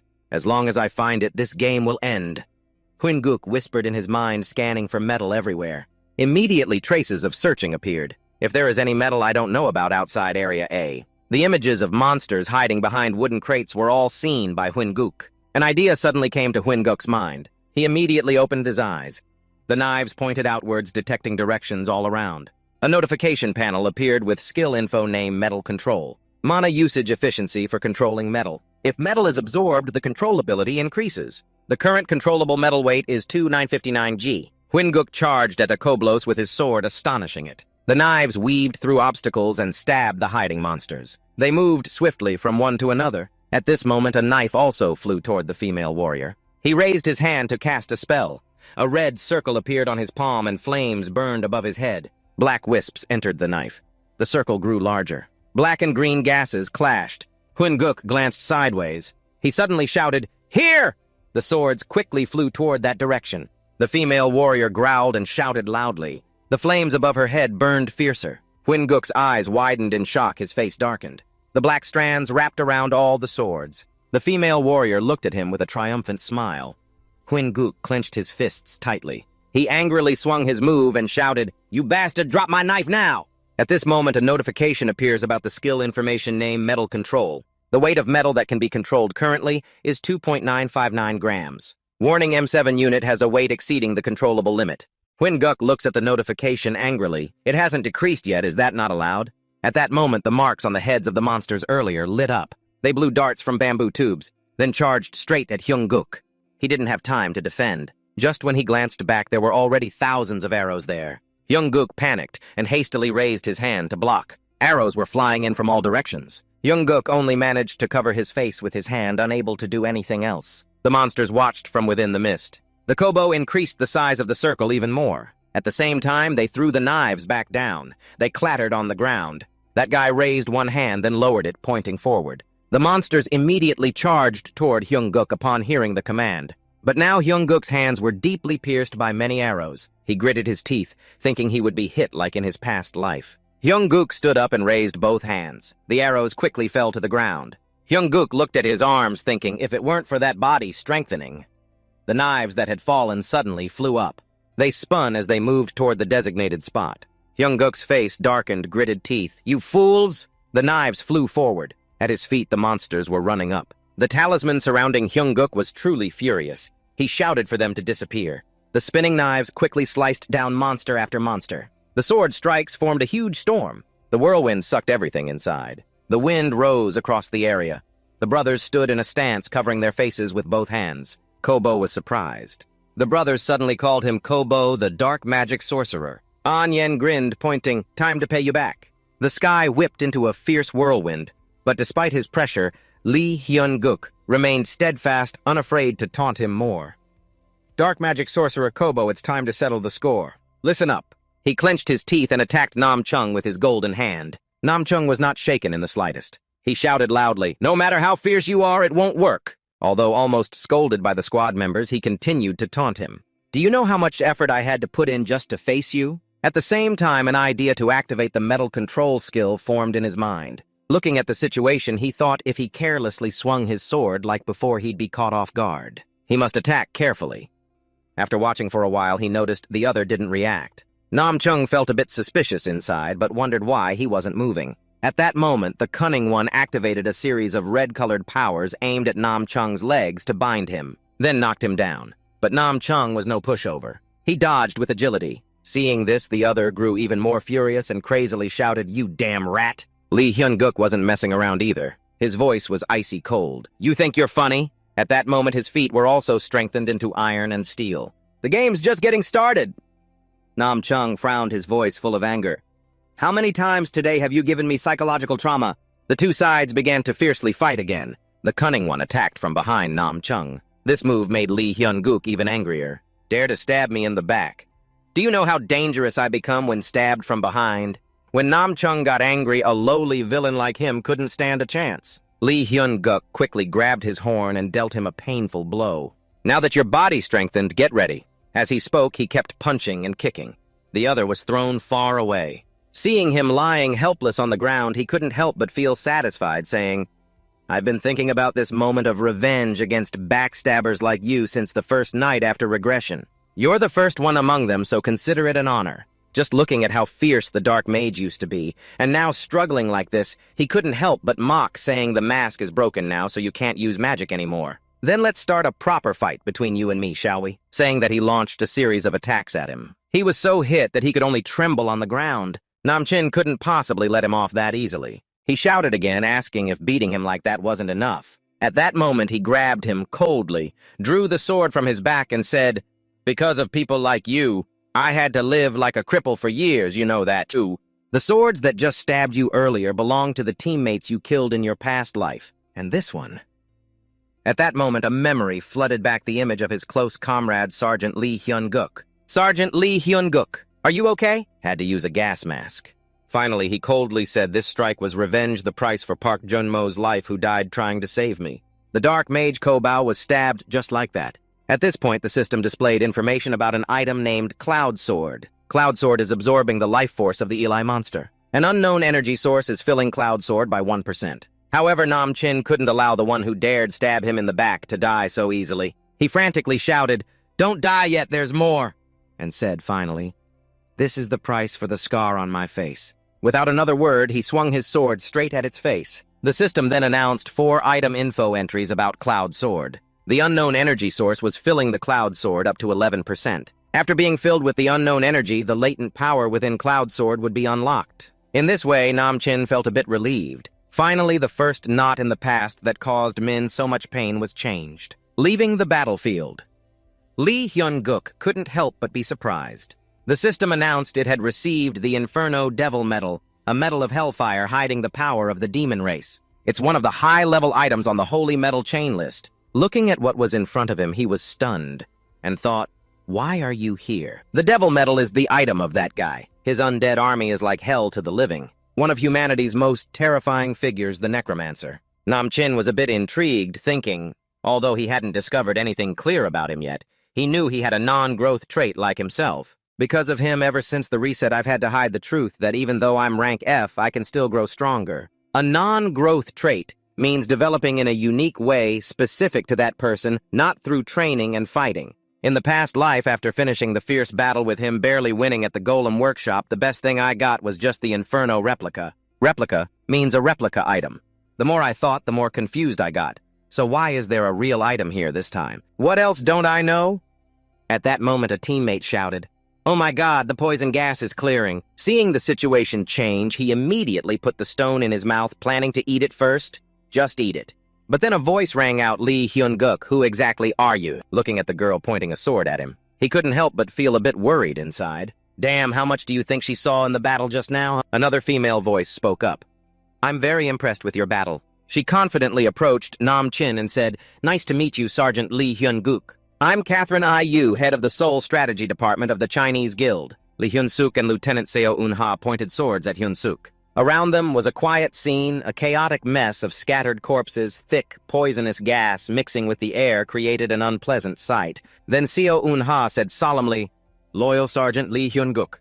Who are you?" Hyun-guk quickly hid the medal in the back pocket of his pants, but Seo Eun-ha still saw it. She asked Hyun-guk, "What are you hiding?" Hyun-guk cursed silently in his heart, damn it. But outwardly he still looked innocent. He held out both hands in front of his chest as if to say he didn't understand what Seo Eun-ha was saying. A sense of unease stirred inside Hyun-guk. He was afraid he had been discovered. What had she seen amid the tense atmosphere between the two? A man with a red sword pointed at a man in blue. A woman approached with a spider-like apparatus on her shoulder, wearing an office dress and a gas mask. She broke the suffocating silence with a few claps. It took some time to get here because it was far. Hyun-guk's pupils contracted, and he furrowed his brow in surprise when he saw the woman's face. Seo Eun-ha answered, "I am the Combat Battalion Commander of Company 1 Brigade 3. This is a military combat zone. Civilians are not allowed to enter." The woman ignored Seo Eun-ha and stepped forward to approach Hyun-guk private. "You're here. Nice to meet you. I'm Catherine I.U., Seoul Strategic Department head of the Chinese Guild." The woman handed out her business card wearing a smug expression as she introduced herself. But Hyun-guk didn't take the card and just stood still. "I.U." Hana raised an eyebrow in confusion. "Could it be you don't know me?" Hearing the question, Hyun-guk bit his lower lip bitterly. "How could I not know you? Among the villains who destroyed humanity, I can't forget that girl." Hyun-guk recalled a scene from before his reincarnation, the image of a strong Seo Eun-ha standing tall to keep him awake. "Go. You have to live," Hyun-guk shouted.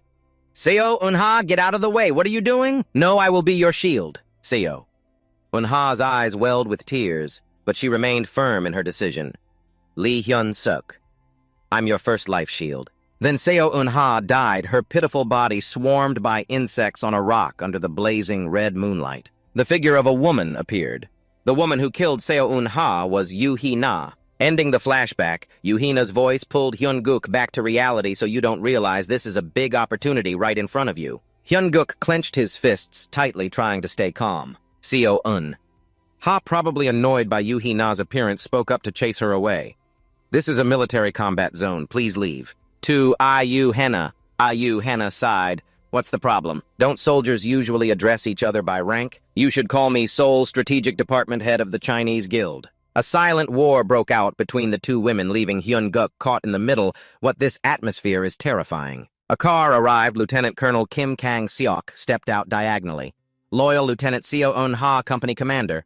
"Wait." Kim Kang-seok glanced right to see a pile of bodies scattered, then glanced left to see a sword stabbed into the monster's chest. Hyun-guk broke out in cold sweat all over. Kang-seok's terrifying scowl deepened with anger, sending a chill down Hyun-guk's spine. Kang-seok raised his deep, rough voice. "Hello, Seoul Strategic Department head, long time no see." "Yes, Company Commander." "Are you well? We truly appreciate the Chinese Guild's support, but this is a military combat zone. Even though you're from the Chinese Guild, unauthorized entry into the combat zone without consent will cause trouble. Please leave." Ayu Henna sighed in frustration, so strict as if no one knows I'm a soldier. So rigid. I was about to have a serious talk. You. Henna left a lipstick mark on her business card, then dropped it onto Hyun-guk. It's a bit troublesome, but Private Lee Hyun-suk, you must get in touch with me. Then Ayu Hina turned and left.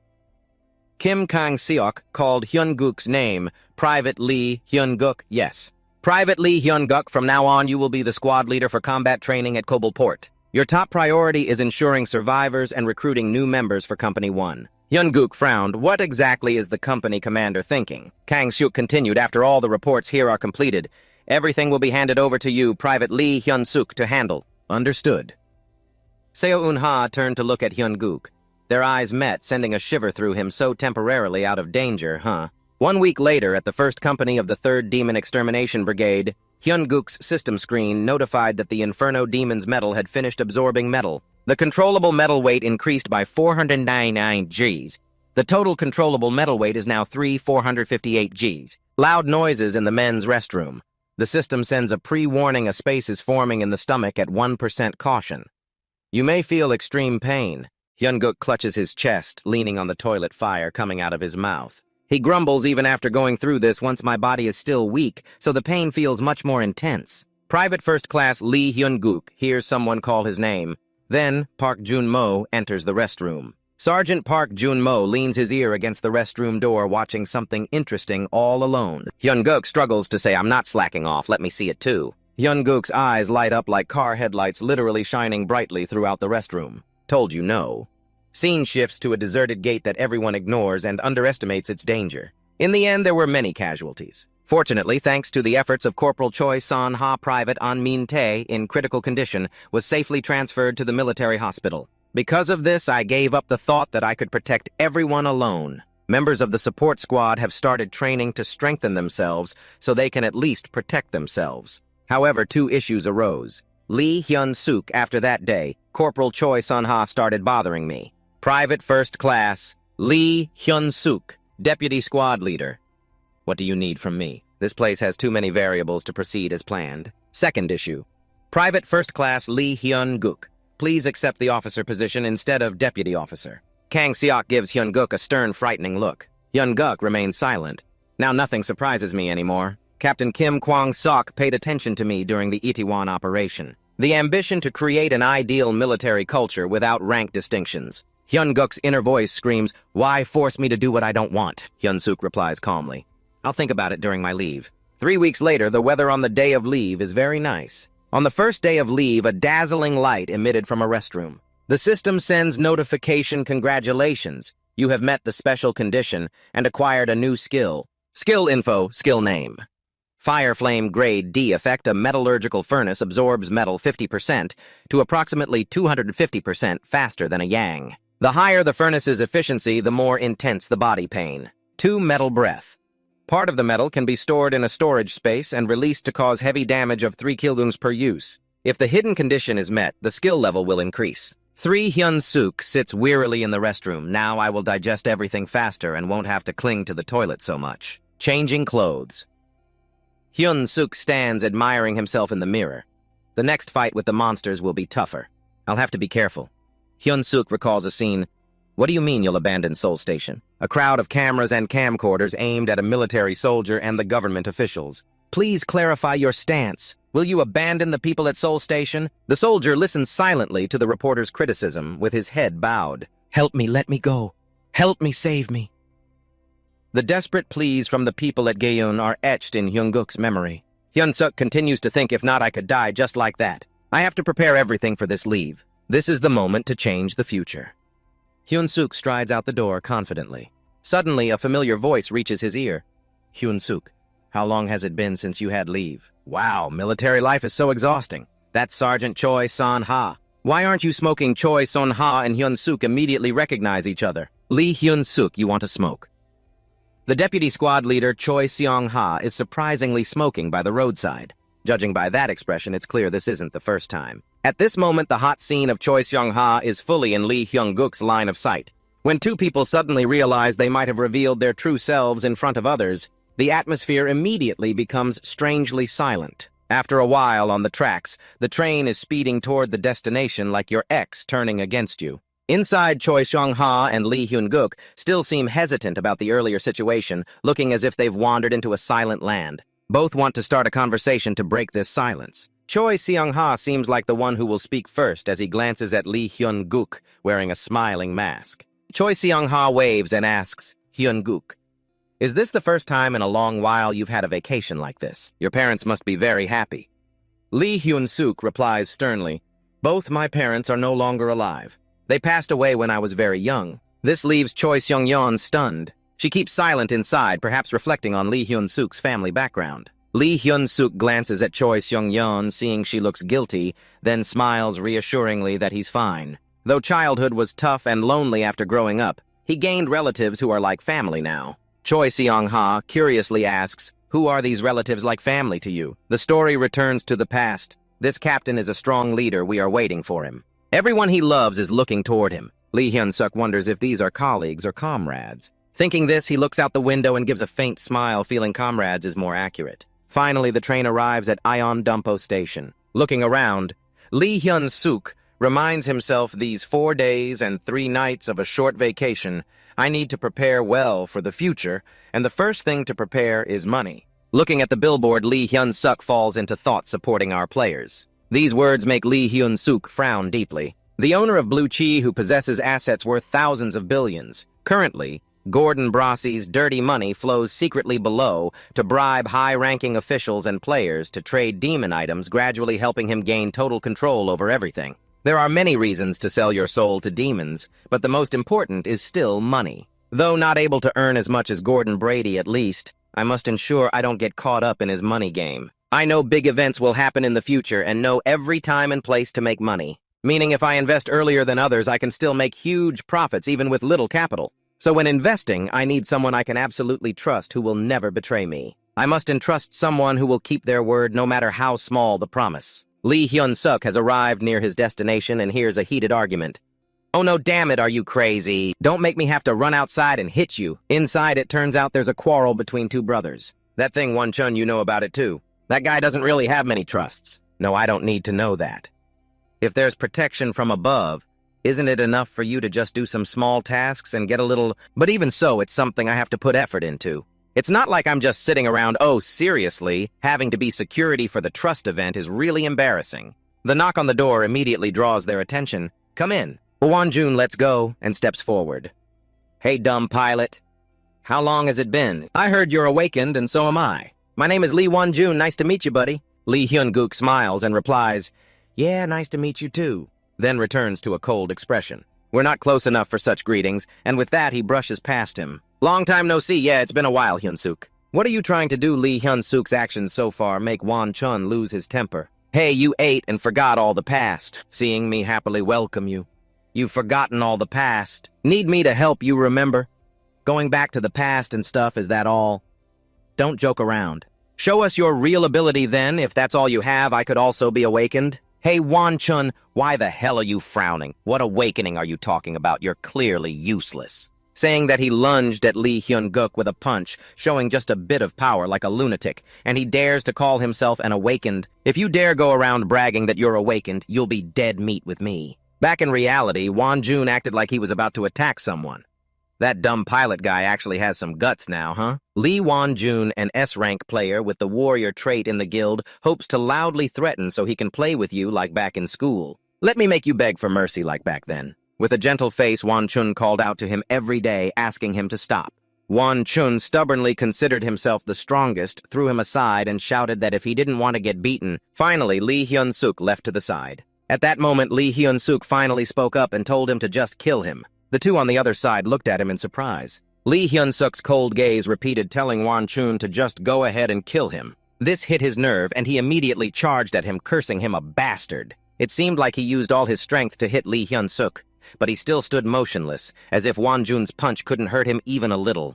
Just as his ugly fist was about to hit Lee Hyun-guk, he suddenly froze. It turned out Lee Hyun-guk had controlled a sharp pen and stabbed it right near his eye. The sword was ready to pin his foot to the floor. His entire body was surrounded by sharp weapons. Lee Hyun-guk's voice was calm, saying he wouldn't kill him today but could at least leave some wounds at his weak spots. As a close combat warrior, ending a player's life was pretty easy for Lee Hyun-guk. Won Chun gritted his teeth, clearly dissatisfied. His underling ran in telling him to hurry if he wanted to make it in time for the event. Seeing this, the underling was confused, asking what was going on for them to be fighting like that. Immediately, Won Chun switched to acting mode, apologized, and promised he'd be more careful next time. After saying that, he hugged Won Chun affectionately, making him confused. Lee Hyun-guk quietly threatened Won Chun, saying he knew he got kicked out of the White Tiger Guild because he wet himself during the first battle. "What's going on, Lee Won Chun? Get back to your position right now. You bastard, are you just going to run away like that?" Now Won Chun nervously asked how he knew that. Lee Hyun-guk didn't explain much, just reminded him that he knew a lot more. He also reminded him that if he wanted his underlings to know how he acted when facing a forest-level monster, while Lee Hyun-guk was still merciful and saved his face, he should get out of here fast. Finally, after the earlier fight, the house returned to its usual peaceful state. On the table were 3 books. "Hyun-guk, is what you said really true? Will the stock really increase that much?" Lee Hyun-suk said nothing but stayed silent as if confirming it. If that's really the case, then it's truly life-changing. At the event venue, June was complaining about having to stand guard for so long. Didn't he deserve to raid a dungeon at least once? He gritted his teeth and scowled. His underling asked him why he was like that. Before he could answer, a voice shouted, "Oh my God, the boss is complaining again! How can the security service be this bad?" In such a solemn place, someone was causing trouble. Approaching Won Chun, he warned, "You guys aren't the owners here, okay? This is Area C, A, B, C, D for VIPs. Don't you understand English? I've told you many times. Even if you don't learn, at least get used to hearing it." Won Chun's hero blood boiled. He punched this guy so hard he flew all the way to Singapore. Seeing him fly so far, the underlings couldn't believe it. He actually dared to beat up the boss, leaving him a bloody mess. The other guards with him didn't dare intervene, fearing the same fate as their boss. After venting his anger, he slowly stood up. He ordered his underlings to gather information about a certain person, specifically Lee Hyun-guk. His eyes were like a wild wolf plotting revenge. It seems Lee Hyun-guk has just made another sworn enemy. Looking at the information on his phone, he couldn't help but be amazed and exclaimed that this was truly a life-changing opportunity. After a while, Cho-soo finally sighed and said, "Hyun-guk, I'm sorry, but I heard that." Hyun-suk anticipated this and thought to himself that his reaction was understandable. Suddenly, someone saying they would help them earn enough money to change their lives. Who would believe that? At this moment, Park Cho-soo asked them, "You even provided such detailed information, and yet you gave it to me." Hearing that, Hyun-suk smiled and handed him his savings book, saying, "I entrust all of my assets to you. Please invest on my behalf. 20 million won isn't a large sum, but it's the inheritance my parents left me." Park Cho-soo couldn't help but feel anxious. "Do you really trust me? Thank you." Recalling the past, Park Cho-soo patted Hyun-guk on the shoulder to comfort him during his despair. "Hyun-guk, no one is talentless. Talent used in this era is called ability. Don't blame yourself. One day our abilities will be recognized. Keep trying." Hyun-guk thought silently this was a profitable investment, as well as a repayment to the only man who had given him warmth and kindness when he once felt useless. He has helped me so much in the future. Humanity will realize the existence of otherworldly realms and will initiate dialogue with them using technology obtained from encounters with those outer world regions. The Dungeon Gate War will undergo a major turning point. Their technology is essential to prevent gate explosions and the monster waves that will appear in the future. To achieve that, humanity must communicate with those from other worlds and learn skills and technology from them. To do so, I need experts to help me. At this moment, Hyun-suk pointed to the magic stone and asked the shop owner, "How much is this magic stone?" Hearing that the man asked, "How much will you pay?" "This is the Yeondong Po Forge Alley." Hyun-suk thought silently, preparing for the second step towards the future. Hyun-suk then entered a shop and said, "Hello, shop owner." The man was a little surprised, then focused back on his work while saying, "I only sell what's available in the shop. If something's not here, try looking around the other shops." This person was none other than the blacksmith Kang Lee Gudu. Due to his hot temper, he was kicked out of the blacksmith guild and faced financial difficulties. Faced with the man's gruff attitude, Hyun-suk was a bit surprised. "Huh? Yes." Thinking it over, he told himself investing in this man was worth it. Looking at what he was forging, he couldn't help but admire it. It was a spear made from ori chankon.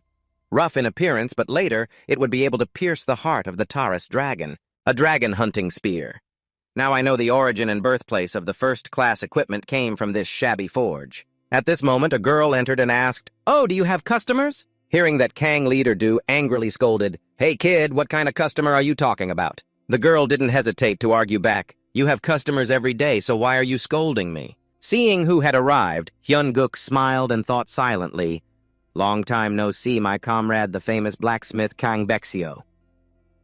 Speaking of Kang Baekseo, 4 years later after Kang leader Du passed away, she inherited all his skills and became an excellent blacksmith. At this moment, she was seriously checking the prices of Hyun-guk's branded goods. A long coat costing 150,000 won, high boots 160,000 won. Finally, she couldn't hold back and shouted, "Oh my God, not just a customer, but a VIP customer. Tell me what you're looking for, haha." Seeing this, Hyun-guk couldn't help but laugh. Money really opens eyes. Indeed, a short guy. Anyway, I've succeeded in attracting attention. Now can I make my request? Cam Beck joyfully shouted, "That totals 18 million won? Owner, not customer, what the heck?" Kang Yong-do frowned and asked, "Just looking at you, it's obvious you're not a mage. Why would you buy toxic magic metals that can't be processed and midran alloy stones, trying to launder money?" Kang Bik, already bought off by money, immediately came to cover up. "Don't say that he'll find a use for it. If he buys it, he'll know how to use it." Hearing that the man could only sigh and say, "All right." At that moment, Hyun-guk also turned and said, "Next time we meet, please visit me more often." Hyun-guk thought to himself, "Sorry for not being like the other comrades, I have to drag you back to the battlefield once again." At this time, Kang Beg, unaware of anything, bowed casually to Hyun-guk like a distinguished guest. "See you next time." In Hyun-guk's heart, he was determined, "This time I will definitely protect you." Night fell like darkness about to engulf all humanity. Hyun-guk, alone in his room, thought, "Before the holiday ends, I need to improve my ability to control the metal weight so that I can thereby increase my body's toxin resistance through the absorption mechanism."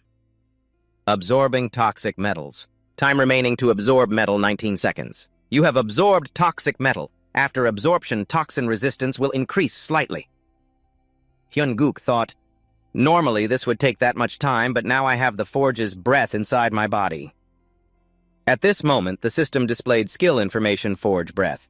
Because the forge is active, the metal absorption efficiency increases by 250%. Warning accompanied by intense pain.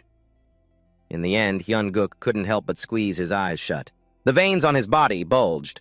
Along with the pain, the system's repeated alerts made Hyun-guk shout, "Be quiet, I know already." He thought, "I don't have much time to reach Seoul Station before the incident happens. You must absorb all of this." Lee Hyun-guk endured on. 2 days later, a thug pointed toward Hyun-guk's house and said, "Boss is here? That brat has done nothing and still hasn't shown his face outside for 2 days." At this time, the system continuously warned, "Warning, you have been poisoned by multiple toxins. Starting stage 2 of toxin resistance at 81%. You have absorbed all the required metal. Controllable metal weight is now 17,499 g. Metal detection ability increased. Can detect 500 grams of metal at 135 meter distance." After absorbing everything, Hyun-guk thought stage 2 of the toxin resistance process is easier than I expected. The controllable weight is enough to control about 60 throwing knives. At this moment, the system sound rang out again. Congratulations on successfully completing your first potential breakthrough and gaining a special skill. Skill information, Broken Metal Grade D concentrates mana to destroy a certain amount of metal. Mana consumption depends on the amount of metal the skill is applied to. Metal Destruction Skill. Hyun-guk thought, "This skill can help me dismantle enemy equipment. Just having this skill is enough to break the enemy's defense." At this moment, Hyun-guk sensed danger. He frowned and looked toward the opposite side. As expected, the door was being destroyed by a madman, the man said with a mocking face. "Huh, this bastard isn't surprising after all. What's up, hiding?" Hyun-guk replied disdainfully. "Hey, since I'm a soldier, I'm very limited in fighting, so it's better if you just leave." Hearing this, he sneered coldly. "Damn it! I'm about to beat you to a pulp and you still have the nerve to talk back." Then he charged to attack, but Hyun-guk just dodged. However, despite his attacks, Hyun-guk remained calm throughout. He gently blocked them, making the attacker somewhat incredulous, exclaiming, "What the hell are you?" Hyun-guk said coldly, "Get out if you keep causing trouble, it will affect others." Meanwhile, neighbors next door were also frantically talking, "What's going on?" Another gate outbreak, so annoying. "Where's the security?" He grew even angrier and shouted, "You bastard, keep acting cocky in front of me." Hyun-guk refused to back down and responded, 2 days ago you might have had some trouble with me, but not today, Lee Won-chun. I'll ask you something. Compared to what I've done to you, this is nothing. I don't think it's that serious, so why do you have to go this far? Got punched by me once and you can't brag anymore. Lee Wan-chun, feeling insulted, immediately shouted, "Don't look at me with that gaze, you bastard." Then he didn't hide his strength and activated his skill. Watching this, Hyun-guk frowned and loudly warned, "If you use skills here, you'll hurt civilians." He stubbornly refused to back down and said, "Those bastards deserve to die. What do I care about them?" Hearing that, Hyun-guk could only grit his teeth and curse the madman silently. "His target is me." Could it be that this is the only way to minimize the destruction to the building? Saying that, he rushed toward the window. Seeing him run away, he quickly shouted, "Where are you running off to?" Just like that, the two sides rushed out of the building and began using their skills. Lee Wan-chun shouted, "Di Lee Hyung-suk." The two sides started a fierce battle, causing a huge explosion. Lee Wan-chun yelled, "Dai Lee Hyung-suk." Meanwhile, Hyun-suk was activating his body enhancement combo skills. Watching this scene, Lee Wan-chun was astonished. He changed the attack direction mid-air. Hyun-suk thought to himself, "Maybe in my past life I couldn't move this freely, but by combining moves I can easily control my body now." Still, Lee Wan-chun was no ordinary opponent. Proudly, he said, "Looks like you've learned a few tricks in the military, but these petty moves won't work here." People inside the building were also panicking. What the hell is going on? Weren't those people awakened? Annoyed by Hyun-suk's attitude, Lee Wan-chun said, "Are you just going to keep dodging like a scared rat? Try charging at me like before. Come on, you bastard!"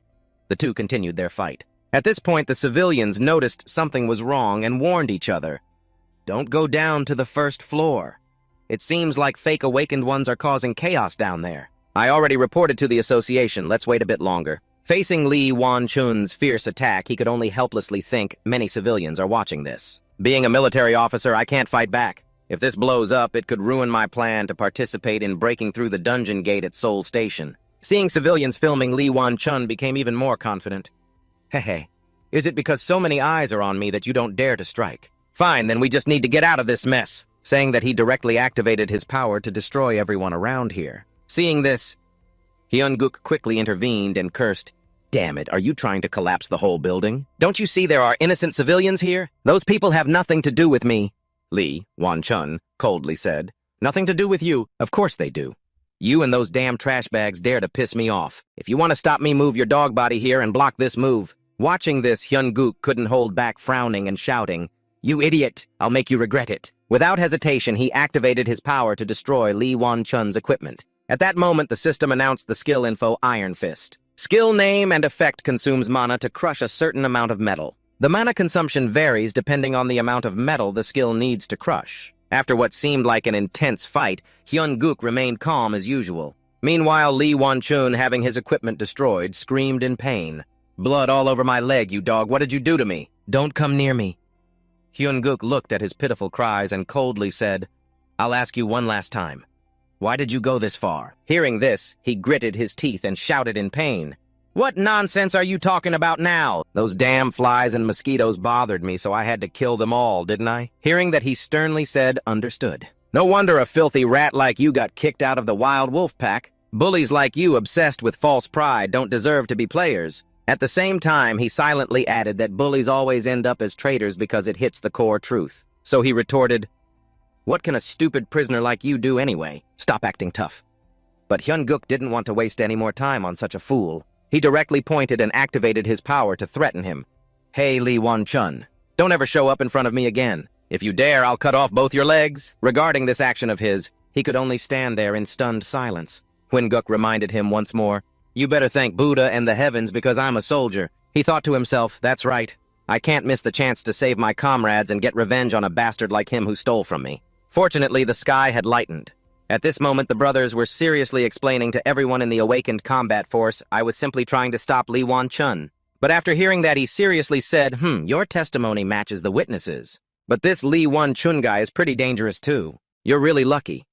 Since becoming a police officer, this is the first time I've seen someone of your low rank fight someone higher up without a scratch." Hearing that, he could only force a smile. How strange. Fortunately, I survived because the copper pipe protector suddenly exploded. After a round of questioning, he waved his hand and said, "You're free to go now." Then Hyun-guk gently said thank you. He thought to himself that he used to believe being a useless F rank was a damn curse, but unexpectedly it helped him eliminate suspicion from those around him. At this moment, his assistant handed the investigation info to the team leader and said the senior might want to check if Lee Wan-chun's copper pipe protector has any durability issues, or if it was just a mana outburst. Hearing that, he frowned. So you're saying an F-rank can destroy the armor of a C-rank player without any harm? That makes sense. Meanwhile, elsewhere, Huynh-guk was rushing like the wind. He remembered when the news reported the latest update that the number of civilians who died trapped since 1524 at Seoul Gate today had reached 745, except for the first, second, and third waves of monsters. This is an unprecedented monster disaster worldwide. The Seoul Station disaster was increasing criticism toward the expert players and authorities. They were also questioning the limitations and core problems of the disaster warning response system for threats at the gates. Unlike the previous two gates, I didn't witness today's gate opening directly, so with limited info, there could be unexpected changes in the Monster Waves disaster. Seoul Station is one of the worst disasters. Can I handle it with my current abilities? Part of me wants to go there and quickly evacuate the people, but I can't do that. There's a traitor hiding here. If things get worse, he'll be on alert and escape. I'll never find a turning point to change the future. 2 minutes left. At this moment, a voice interrupted his thoughts. Lee Huynh-guk. He turned around in surprise. The person who came was none other than loyal Deputy Squad Leader Sergeant Lee Huynh-guk. I heard you had to go to the police station last night. The whole unit freaked out. Hearing that, he asked in surprise how she knew he was here. She scolded him.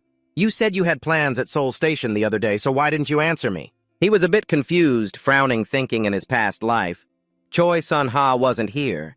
So why was she here now? In the end, he had to choose his words carefully. My phone was crushed. He secretly wondered if it was because he had changed the past. In the next minute, the worst gate on the planet would open. Hearing his explanation, Choi Sun-ha let it go. Fine, let's just say that's reasonable. Why did you have to go to the police station? Explain it to me. Seeing that Huynh-guk felt a bit awkward. There's no time left. From now on, we have to stick to the plan. Seeing his indifferent attitude, she couldn't help but scold. Why don't you say anything? Hey, Lee Hyun-suk, seeing your strange behavior? She couldn't hold back and shouted, Are you crazy? Why did you suddenly throw this mess out like that? I asked you just now and you didn't answer, so what's this now?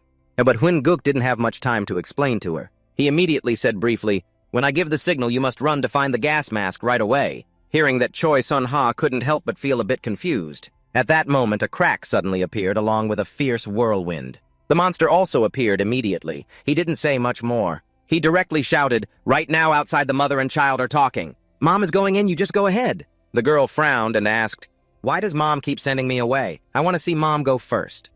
The mother smiled. I'm just worried about you. The girl stubbornly asked, Aren't you sad? I don't even know when you'll come to visit me. The mother gently replied, Why would you say that? Suddenly a barrier appeared. The girl cried out in alarm, Mom! Mom! Mom! At this moment, the system announced a special event. An unfortunate event is happening in this area. You can enter but cannot escape. The level limit is level 15. To escape, survive for 6 hours or defeat the boss monster. The countdown clock also started ticking now. Huynh-guk shouted urgently when I gave the signal you must run to find the gas mask right away. The monster has appeared now. The crowd panicked and fled. Huynh-guk hurriedly reminded Choi Sun-ha, the deputy squad leader, to prioritize evacuating the people. Remember to get the gas mask from the relief box, too. Seeing this, she hesitated a bit. I'm also a soldier. I won't leave you alone. Just tell me what needs to be done. I'll support you as much as I can. Finally, in an urgent situation, he couldn't help but raise his voice. Your specialty isn't fighting, so stay in the rear, focus on evacuating civilians and treating the wounded. Hearing that, Choi Sun-ha said seriously, I don't know what you're scheming, but I believe you have to survive this time. Hearing this, he smiled. Corporal Lee Hyun-guk understood. In another development, the major asked suspiciously, Do you really think so? Are you going to entrust a soldier, and one forced to be an officer at that? Hearing that, the captain responded without hesitation. Reporting Major. I don't think a good officer would be hindered by the government's rigid hierarchy system. Hearing that, he glared and asked what? The captain continued, As you know, rank is not tied to the player's level. It's just basic data about combat effectiveness based on expectations of traits and compatibility with dungeon raids. Although levels usually increase with player progress on the battlefield, they are often underrated. The Player Training Center, all awakened Koreans are received here before joining 5. They are trained for about 2 months and classified by basic tests. Hearing that, he said coldly, Kim Kang-seok, do you take me for a joke? Monster Control Team. Major. Choi Jung-cheon. Commander of the 3rd Hangma Brigade. A-rank player. 31 in Korea. strategic weapon-level military strength, capable of deploying large area magic without support tools. Seeing his attitude, the captain seriously said, "I would never dare harm you." At this moment, the phone rang with a notification. He immediately picked up. "Yes, what's the matter?" On the other end, someone urgently replied, "Reporting, Major. I received information that a gate suddenly appeared in Battalion 1 area, but the location is Seoul Station. It is an unfortunate event. An unfortunate event is a natural disaster occurring in a specific area, creating resistance effects on players or adding rules to make missions harder. At this moment, people on site are trying to activate skills to defeat the monster, but it didn't affect it at all. Seeing the situation is bad." A soldier hurriedly asked the captain, "Captain, what are these spider monsters? I've never seen them in the manual before." The monster then appeared and ambushed him. Luckily, the captain rushed in. If he lost this one life, it would be over. Seeing this situation, Lee Man-ho couldn't help but exclaim, "Fire system attacks have no effect on them." It must be said that Lee Man-ho is a veteran-level C fighter, and also the captain of the Seoul Station 2 defense team. Finally, he shouted, "Everyone attack with ice magic targeting its legs. Switch to ice attacks." Finally, the monster is frozen. He thought silently, judging by its size, it probably won't last much longer. "We have to take advantage of this opportunity and attack with all our might." He loudly ordered, "Keep freezing it. Don't let it move."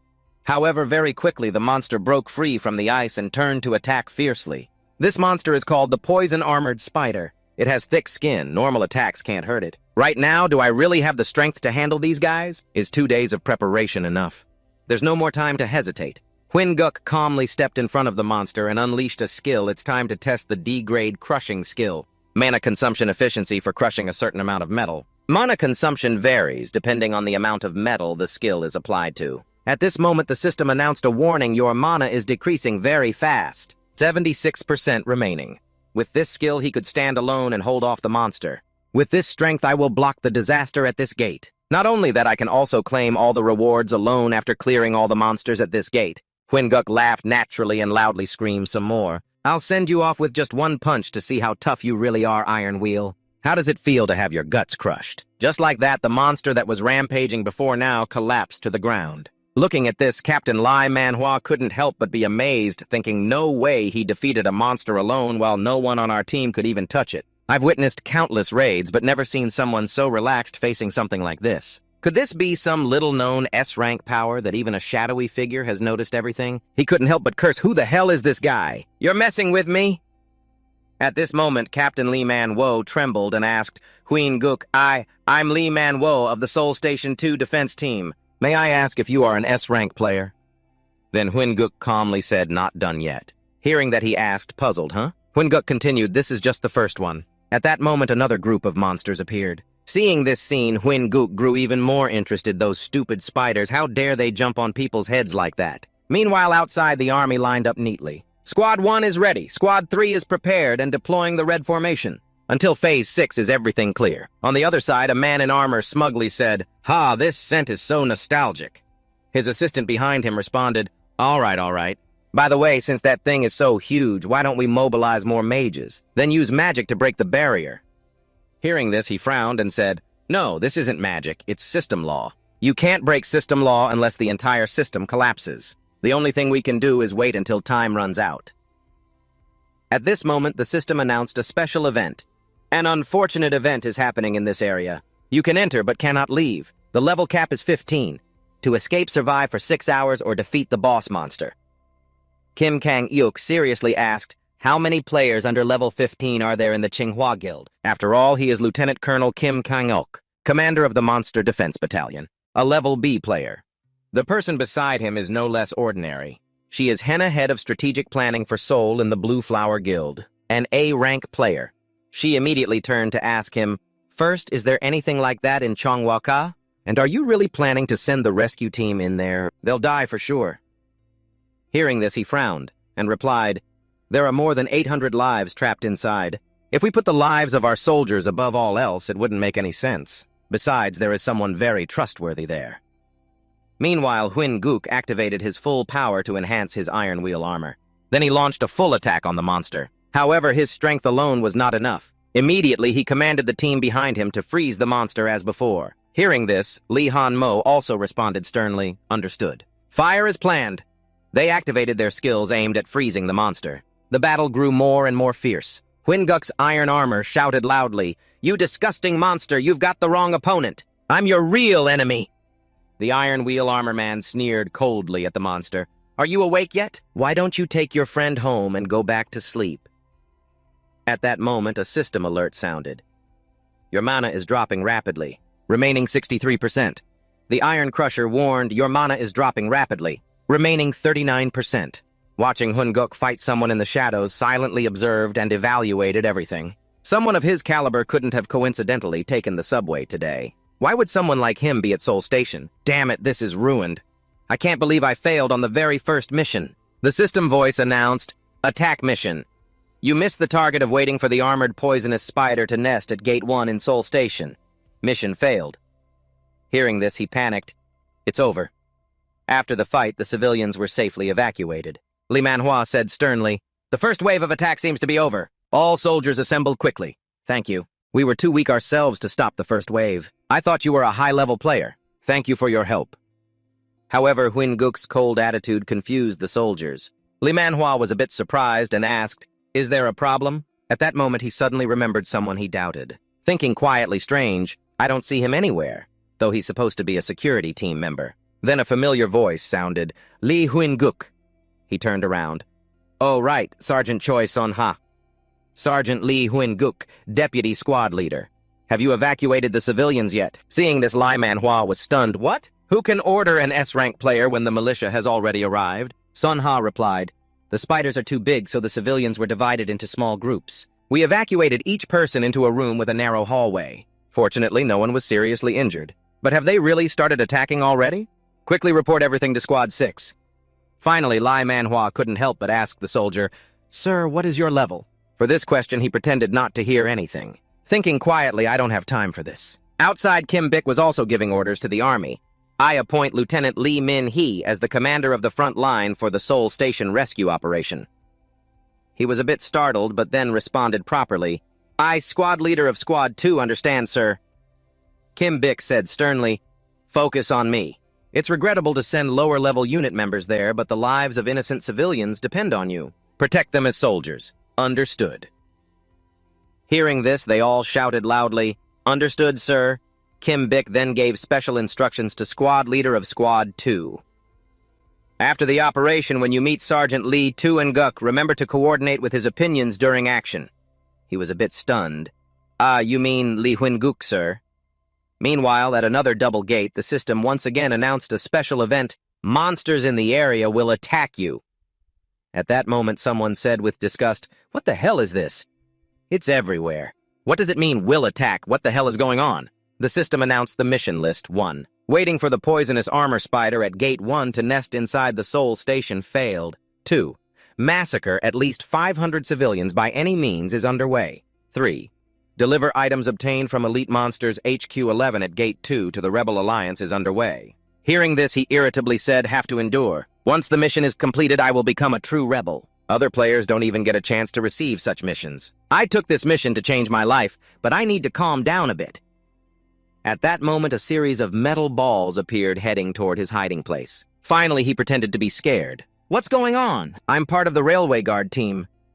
Huinguk stepped ahead of him and said bluntly, "If you hide while civilians are chaotic and kill soldiers in the first wave of the attack, there would be more players in that case. Your plan is to disguise as a soldier so you won't be suspected, then turn around and kill them, right? Didn't expect your brain to be that big. Been a while, huh?" Hearing this, he stopped hiding and revealed himself. "You know me. You know Yang Yusuf, a B-rank player rebel candidate with the skill of veracity. After some time, I'll rise to the top among A-rank players. Just call me the Dark Factor." Huinguk then played his hand openly. "Right, I know you very well. Oh, you damn traitor." Hearing this, he frowned in annoyance. "I don't know who you are, but you shouldn't be barking from the traitor's side. You must be A-rank. I have seen your metal manipulation ability. I know you're confident in your skill, but I don't care what position you hold in the militia or how high your rank is. Your iron balls don't mean a damn thing to me." Hearing this, Huinguk smiled. "Right, I know your skills very well and how to deal with them." At that moment, someone standing above loudly exaggerated, "Iron Emperor, how long do you plan to keep hiding? Are you just going to watch my carnivorous tree devour them? He was none other than Darkstar Eong Joseph carnivorous tree ability, also called Voracity, an A-rank player. Huynguk was seriously injured at the moment, struggling to defend himself. Seeing him silent, he became even more smug. You were so boastful earlier. Back to the present, an official battle between the two begins. Yang Joseph smiled coldly. Got it. You're confident, but no matter how high your rank, there's always something called a counter skill. Hearing this, Huynguk chuckled. Yeah, I know, no need to remind me. Without hesitation, he immediately activated his skill. Watching the metal balls change direction to attack Eong Joseph, he felt some pressure, quietly wondering what those moves were. Isn't he also a player who uses long-range skills? At that moment, a barrage of metal balls followed Huynguk's command to attack him. But relying on his own skill, he vowed no attack would hit him. Is he stupid or what, rushing in like a madman? He didn't just sit still, but controlled the branches to block the momentum. He started boasting again. You idiot, try attacking me, it won't work. Huynguk immediately jumped in with a smile. Nice wild horse. There's even a pile of firewood to burn. Hearing this, he retorted, You think closing in can do anything to me? Looks like you don't know my power, it's the carnivorous tree. I'll chew your arm to pieces first. Regarding his words, Huynguk scoffed, smiled, then directly activated his ability, turning his arm into metal. At this moment, he was shocked, thinking, What? Why can't the tree eat his arm? Meanwhile, Huynguk also activated his fire creation skill. Seeing this, he became even more terrified. Where did that fire come from? This bastard is just a walking metal block. Where did he get the ability to spit fire? In an emergency, Eong Joseph immediately changed tactics and began begging him, Hey, big brother, I'm on a mission, man. If you spare my life, I'll give you all the rewards as compensation. Though he said this out loud inside, he was harboring another plan. My brain's working fast. I made that offer. How could he refuse? He started pleading more. My mission is going very well. I'll finish the mission quickly. I swear. Hearing that, Huynguk immediately lost his temper and cursed, Nonsense! You said the same thing before, you ragged bastard! At this moment, he looked stunned and asked again, Huh? Last life, me. Finally, he lost his temper and couldn't hold back any longer, shouting loudly, Go to hell, you bastard! Just like that, a flame engulfed the traitor. This was the end for him. At this time, the system announced again, Your level is sufficient to proceed. Outside, Lee Min-hee directed from the front. We don't know what kind of gate this is, so everyone must act carefully together and get ready to enter. The system sounded again. Caution. This is a dangerous area. In the end, they had no choice but to enter without hesitation. The system gave a reminder again. Once you enter, you cannot leave until specific requirements are met. They one by one cautiously moved forward. Seeing the giant monster lying on the ground, the group couldn't help but feel a bit scared. That spider's huge. Seeing this, Lee Min-hee put a hand over his mouth to signal a reminder to the other. You idiot, Park Jun-mo, shut up right now. At that moment, a voice called out, Who's there? Hearing that, he replied, We're the military rescue team sent here. Hearing this, Lee Man-hoo quickly asked, Rescue team. Seeing the scene was too peaceful, he couldn't help but ask Lee Man-ho, But we don't see any victims. What happened? Hearing that he honestly answered the question, Thanks to a military member, everyone has already been evacuated. Even now, we're following orders from that person. Lee Min-hee hurriedly asked, Is that soldier a woman? Where is she? Is she injured? Hearing that, he was surprised and replied that the female soldier managing the situation in the temporary shelter, the one I'm talking about, is Huynguk. But anyway, we are following his orders. Lee Min-hee's face darkened as she wanted to double-check if he had a spiky hairstyle and occasionally gave a sly smile. Lee Man-hoo admitted, Yes, that's right. I'm not so sure about the sly part. At that moment, the soldier shouted for the squad leader, who seemed to be Sergeant Lee Hyun-guk. Hearing the name Huynguk, he looked upset and took it out on others. Hey, Park Jun-mo, stay put, you lowlife, who doesn't know your place? Ugh, being scolded like that, he replied begrudgingly. I'm sorry. Lee Min-hee, realizing he was too harsh, quickly corrected himself. He's just an F-rank soldier, you know. From now on, I'll be in charge here. I'm ranked C above that. Lee Man-hoo wasn't interested in trivial matters anymore and asked directly, By the way, how did you guys get in here? Hearing that, he was a bit stunned, but then Lee Man-ho continued, There are restrictions for people below level 15, but at first I was a bit hesitant about his rank. Yet I was completely convinced by his leadership skills. By the way, I'm rank C too, so why should I obey you, squad leader? And you call yourselves a rescue team, but you're only arriving now. How do you plan to rescue us? Do you have a plan, or have you found an exit yet? Faced with a barrage of questions from Lee Man-ho, Lee Min-hee was truly stuck, stammering, "Well, from now on, we'll build barricades at the narrow entrance and buy as much time as possible." At that moment, Choi Son-ha hurried over and said, "Captain Big Trouble!" Seeing who it was, Lee Min-hee rushed over and asked Deputy Squad Leader Han, "Are you okay?"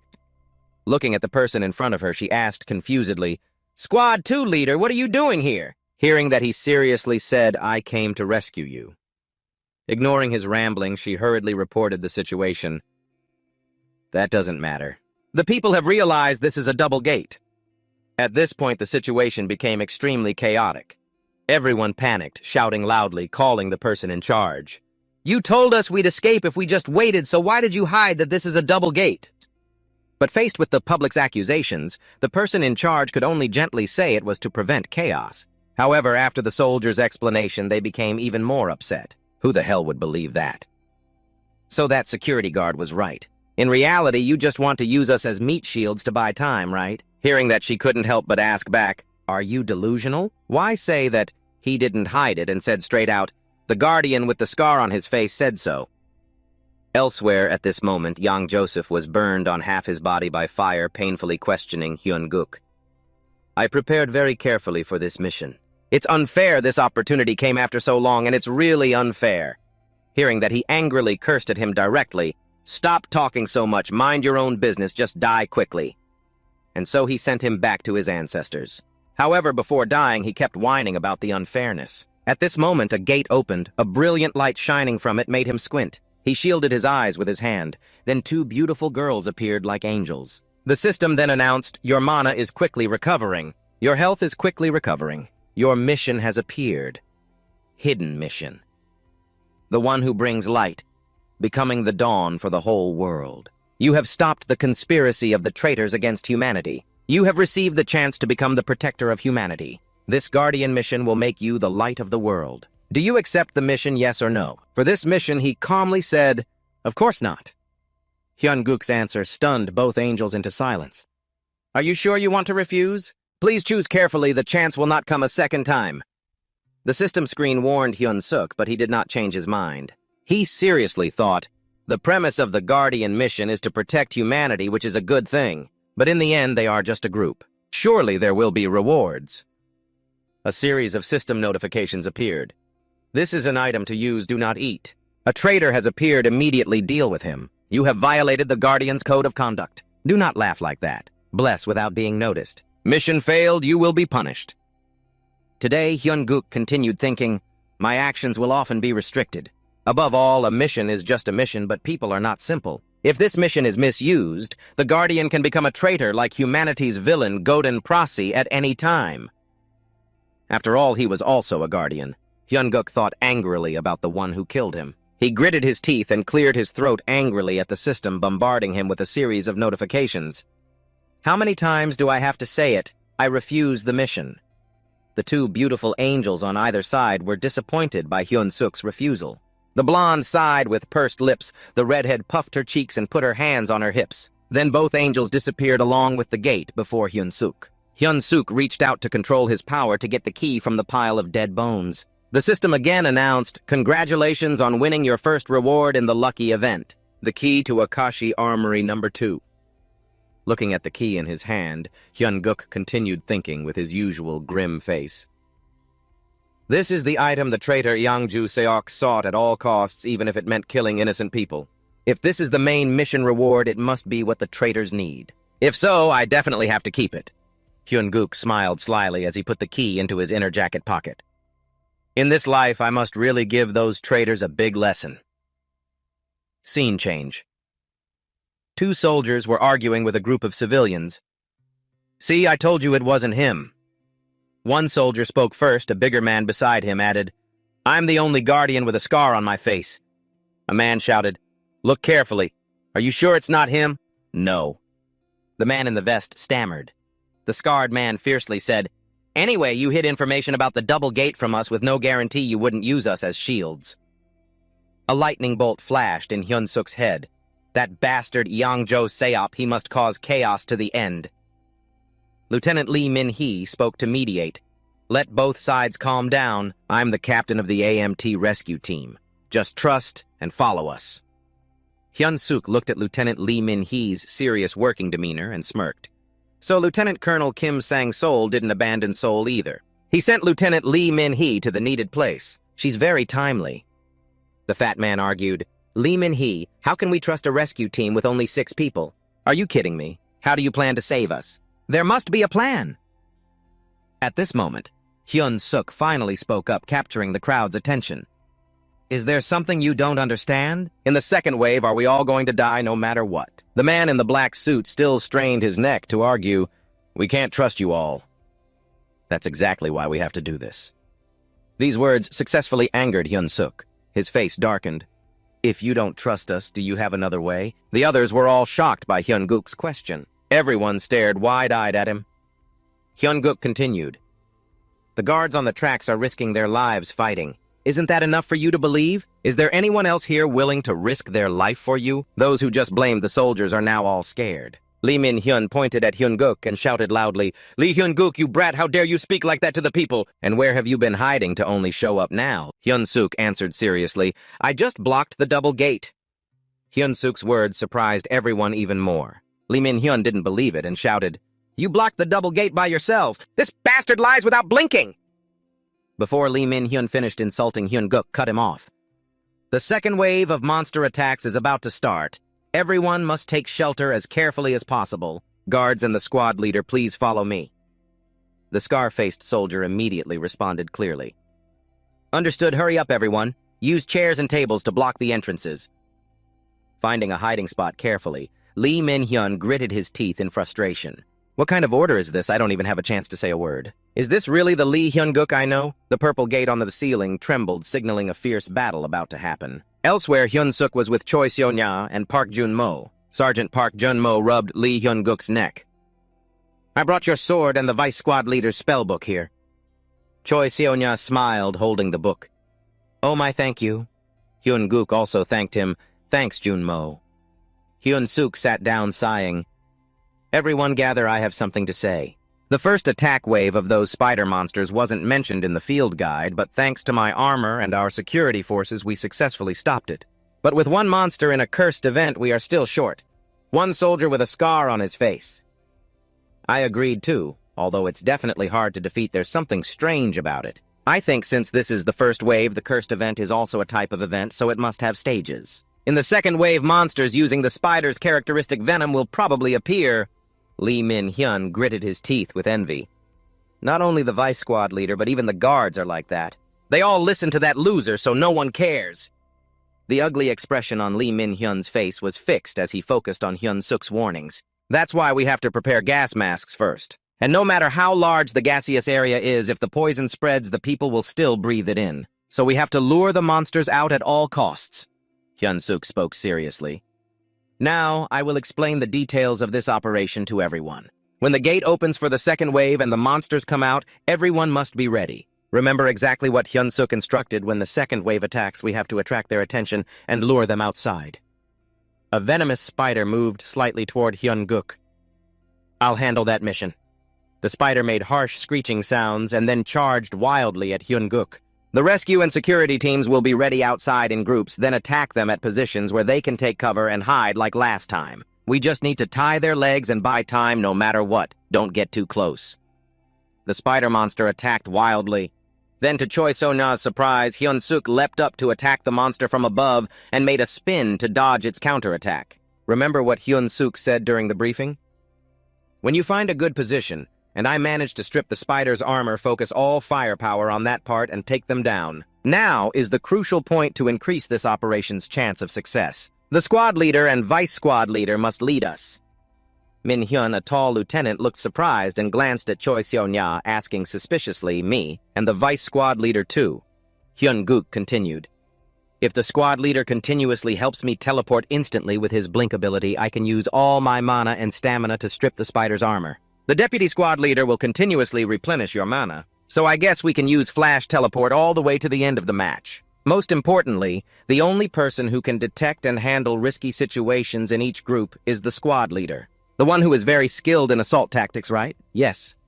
When Hyun-suk said that, everyone's eyes turned to Lee Min-hyun. Lee Min-hyun covered his mouth and smirked ahem. With this strategy, I think we can get through the attack without too much damage. Hyun-suk also smiled confidently, yes. Then it's up to you, squad leader. Oh no, rescue team leader is more accurate. Hyun-guk thought silently, that's right. With Lee Min-hyun's C-rank runner flash teleport ability at level 15, we can easily complete this mission. When everyone was ready to fight, the gate opened once again. Hyun-guk warned everyone again the second wave is about to start. Everyone ready. The system sent a notification event in progress. A misfortune event is occurring in the area. You can enter but cannot leave. Entry level limit is level 15. Survive for 6 hours or defeat the boss monster to escape. Monsters started appearing from the gate. A giant spider monster fell down, causing a big tremor. Hyun-guk laughed triumphantly. Come on, come here. Come here, our plan is complete now. The system displayed the notification again, survive for 6 hours or defeat the boss monster to escape. This notification confused Hyun-suk, who boss monster. No, it can't be. This can't be happening. To Hyun-suk's surprise, the boss monster appeared looking somewhat human. Standing on 2 hind legs, the system announced boss monster has appeared. Defeat it. In Hyun-guk's mind were just a few words, the future has changed. Then he shouted loudly, everyone run! After the loud noise, a huge super-level beast appeared. A notification popped up, boss monster has appeared. Lee Hyun-guk was very alarmed and whispered, boss monster? No, it can't be. How is this possible? This beast looked much bigger and more gigantic than future Lee Hyun-guk had seen. The notification appeared again, defeat the boss monster. At that moment, Lee Hyun-guk shouted for everyone to run quickly. Then he continued, thinking it's changed. Back to the current situation, everyone appeared very confused and anxious. Someone thought silently, what the hell is going on? We have to grasp the situation first. At that moment, the boss monster turned its head and glared at them. Then it started making ear-piercing roars. At this point, Lee Hyun-suk began analyzing. As you remember, the boss monster appears after the second wave attack. Then he looked around and thought further. No, that's not right. Could the future have changed because everyone around had to cover their ears from the monster's screams? That noise made everyone very uncomfortable, which only made Lee Hyun-guk more annoyed and angry. He thought silently to himself right after. The Lord Beast started launching attacks. After this strike, the ground beneath it cracked and shattered. Lee Hyun-guk didn't wait any longer and immediately cast a spell to counterattack. In his mind, he thought he had to act. If he didn't stop it, everything would be lost. While casting the spell on the beast's body, he silently thought of a spell to break defenses. At that moment, the system notification warned that his energy was continuously dropping to 72%. After launching the counterattack, his energy still seemed insufficient to strike back the beast. Just then, another notification appeared warning that his defense spell had failed. The monster's metal shell was stronger than the steel punch's force. Lee Hyun-guk was very surprised, wondering the steel punch didn't work. Then the monster immediately responded with a body slam against Lee Hyun-guk. He then attacked with a combo of metal system skills. At this moment, the situation was completely in favor of the Beast Lord.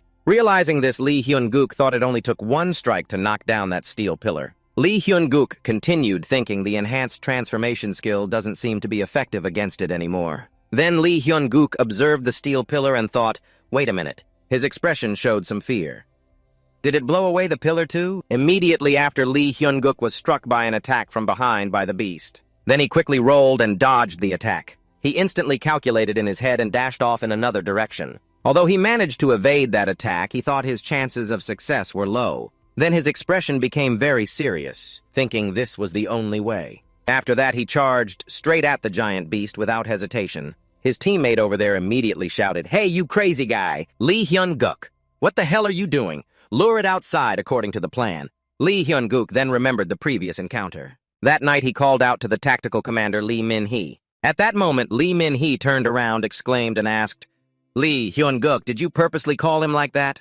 Then Lee Hyun-suk stepped forward and said thanks to his skills, everyone was safe. Lee Min-hee wondered if that's why he was the commander. He then turned back and said, "That's from my experience as a commander." Lee Hyun-suk smiled slightly and said, "You're lucky to have a partner like me. You're not bluffing about remembering the entire strategy." Lee Min-hee put his thumb on his forehead and grumbled, "You think the strategies in books are exactly the same as in actual combat? He has to memorize everything to use it when the time is ripe." Lee Min-hee continued, "To surpass the limits of the blink skill, he needs to calculate details to use it at the right moment and place." Lee Hyun-guk then realized something and thought, You mean everything? Lee Min-hyun seriously raised his voice.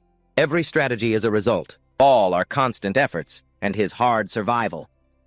Back to the present, the teammate was worried and wondering what Lee Hyun-guk was trying to do. At that time, Lee Hyun-suk was still fighting with a strategy known only to himself. A notification appeared warning that Lee Hyun-suk's energy was continuously dropping now at 45%. During the fight, he still thought about Lee Min-hee's authority combined with his deep tactical knowledge. Another notification appeared warning his energy was still decreasing and now only at 32%. Lee Hyun-guk was struggling greatly with his strategy. He thought, he will know what you're going to do. At this point, the pillar had started to crack, and everyone began to notice. The teammate thought to himself, that brat isn't just dodging attacks, but also luring the boss beast to attack all the pillars. But even if all the pillars were destroyed, thinking so, he suddenly paused and thought, is he crazy or what? And then he turned to Choi Son-ha, the squad leader, and said, listen, you need to supply her with as much energy as possible. She asked, for what? He explained, you'll create the biggest blink possible. At this moment, Lee Hyun-guk was still desperately trying his strategy, looking at the last unbroken pillar and thinking, last pillar, please hold on just a little longer. A notification appeared again, warning his energy was continuously dropping, and now at 27%. The monster's energy was also very angry at being taunted. It slammed hard into the ground, throwing Lee Hyun-guk into the air. Lee Hyun-guk was very surprised by this attack, struggling to control himself, and lingered near the last pillar. There, he thought, body transformation enhancement. Another notification appeared. Body transformation enhancement, if exceeding limits, can damage the user's body. Remaining energy is 3%. At this moment, the beast attempted to attack him, but it seemed something protected Lee Hyun-suk in that situation. Then he was thrown out and slammed into the ground, and everything around had become devastated, just as Lee Hyun-suk intended. Seeing that, he also thought to himself, the bet is done. It has already knocked down all the pillars supporting this building. After the strong collision earlier, Lee Hyun-guk was still pinned tightly against the wall. He thought, soon it will collapse. I can't let it catch up. Then he tried to move and thought to himself that he had to pull off a trick. At that moment, a teammate appeared, casting some kind of magic in his hand, shouting loudly, Lee Hyun-guk, you crazy fool, get out of there now! The monster lord at that moment stared straight at Lee Hyun-guk. The teammate continued, hey, doesn't Lee Hyun-guk realize that when he activates the flash, he'll get caught in it too? He won't be able to hold on? However, Lee Hyun-guk, hearing this, just wearily said, Lieutenant, do it now. If you don't act, we'll all die. Hearing that, the teammate shouted loudly, damn it! Then he performed the magic spell, and it seemed to suppress the monster lord, leaving it unable to react. This spell knocked the monster down to the ground. This made it extremely furious. Shortly after, the monster appeared to have been defeated and knocked over. Lee Hyun-guk saw this and was satisfied, smiling to himself, knowing that his partner could definitely do it well done. Then the building collapsed. Seeing Lee Hyun-guk still inside the building, the teammate trembled and said, Lee Hyun-guk, you bastard! Behind him was Choi Son-ha, who looked extremely shocked, eyes wide, calling out to Lee Hyun-guk. In front of them lay countless dead bodies strewn everywhere. Lee Hyun-guk said sadly, we have lost too many comrades in this operation. He wondered if he really had what it took to be a leader. Sao Eun-ha looked at him thoughtfully, then called out to Lee Hyun-guk. She scolded him as a pathetic bastard. Were you going to keep speaking so weakly? What qualification? Who set that rule? Still don't believe in yourself. Lee Hyun-guk turned his face away, saying nothing. At that moment, a monster charged at him. He stepped back. The system warned that his mana was down to 30%. Lee Hyun-guk apologized to everyone, then jumped into the abyss. Suddenly, Choi Son-ha called him. He was startled and looked back. They looked at each other for a long moment. Then Choi Son-ha smiled and told him not to bear everything alone. When you feel worried, look into the eyes of those around you, those who trust and follow you. A hailstorm fell. Lee Hyun-guk's face covered in blood looked straight ahead. On this side, two people were trying to pull Hyun-guk away from the falling stones. One reached out to grab him. The other used all their strength to maintain the barrier. Finally, Lee Hyun-guk managed to get through. Above, the rocks kept falling non-stop. The system announced that the boss had appeared. Defeat the boss. Time remaining 4 hours, 59 minutes, 21 seconds. Sir, all media outlets are calling on us to express opinions about the measures being taken regarding the appearance of the boss monster at the station. Kim Kang-seok gritted his teeth as his subordinate reported to the Seoul Strategy Chief Kim Kang-seo-kyung. If the director and the Seoul Strategy Chief handle things that way, people will say the head of the LUOC Battle Bureau is just mediocre, handling things carelessly. She yelled at those who once called themselves brothers in arms but now bite and blame each other. Major Kim Kang-yeok was furious, clenching his fists as he stared at Catherine Jo. He glanced at her with contempt. Catherine Yu, annoyed, told him to stop glaring. She was about to call for backup, yet she received a call. She silently cursed. Why does it have to be these damn monsters? The call was from Doloy. The scene changed to a desolate landscape. The structure was severely damaged. Everyone was worried and searching for Lee Hyun-guk. Choi Son-ha asked Lee Hyun-guk if he intended to die. He once thought he was surely going to die there. But now the future has changed. Now I can't even be sure how useful the information I have is, or if it will all become useless. Choi Son-ha blinked his eyes widely, looking at the surroundings. Private Park. Anin clenched his teeth. What should he do? Private Park Anin couldn't take it anymore and grabbed Lee Hyun-guk's shirt, calling him an arrogant bastard. Who do you think you are? What do you think you're doing? Acting alone like that. If it weren't for him being here, we'd all be dead by now. The foundation of strategy is trust in your teammates. Trusting that the members of the team will follow through and carry out the actions that were discussed beforehand. It's where every strategy can be effective. Do you think running around alone like this is good for everyone? Of course not. Choi Son-ha smiled and asked, did you ever trust your teammates from the start? And sometimes trust those eyes. Lee Hyun-guk replied, trust, huh? Squad leader, now is not the time. Thank you, squad leader. Now I know what to do because of you. Private Park.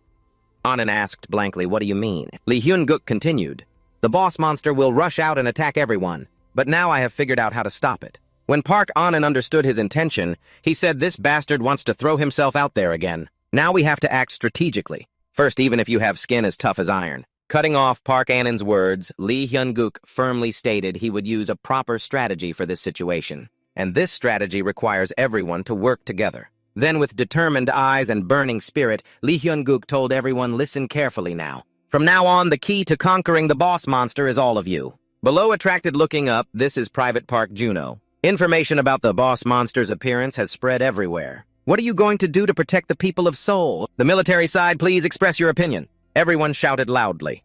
Please summarize the rescue situation first. Mr. Park Juno said additional information has just been confirmed. To cope with this unfortunate event, the second rescue team has been deployed. The journalists kept making noise, second rescue team. In a boss monster situation, are you sending low-level soldiers again if they are below level 15? Is your plan to send low-level soldiers to suppress the boss monster? The boss monster is an extremely fierce and brutal beast. It keeps charging forward, destroying buildings in its path. With horns on its head and sharp teeth, it destroys another place. Everything gets damaged by it.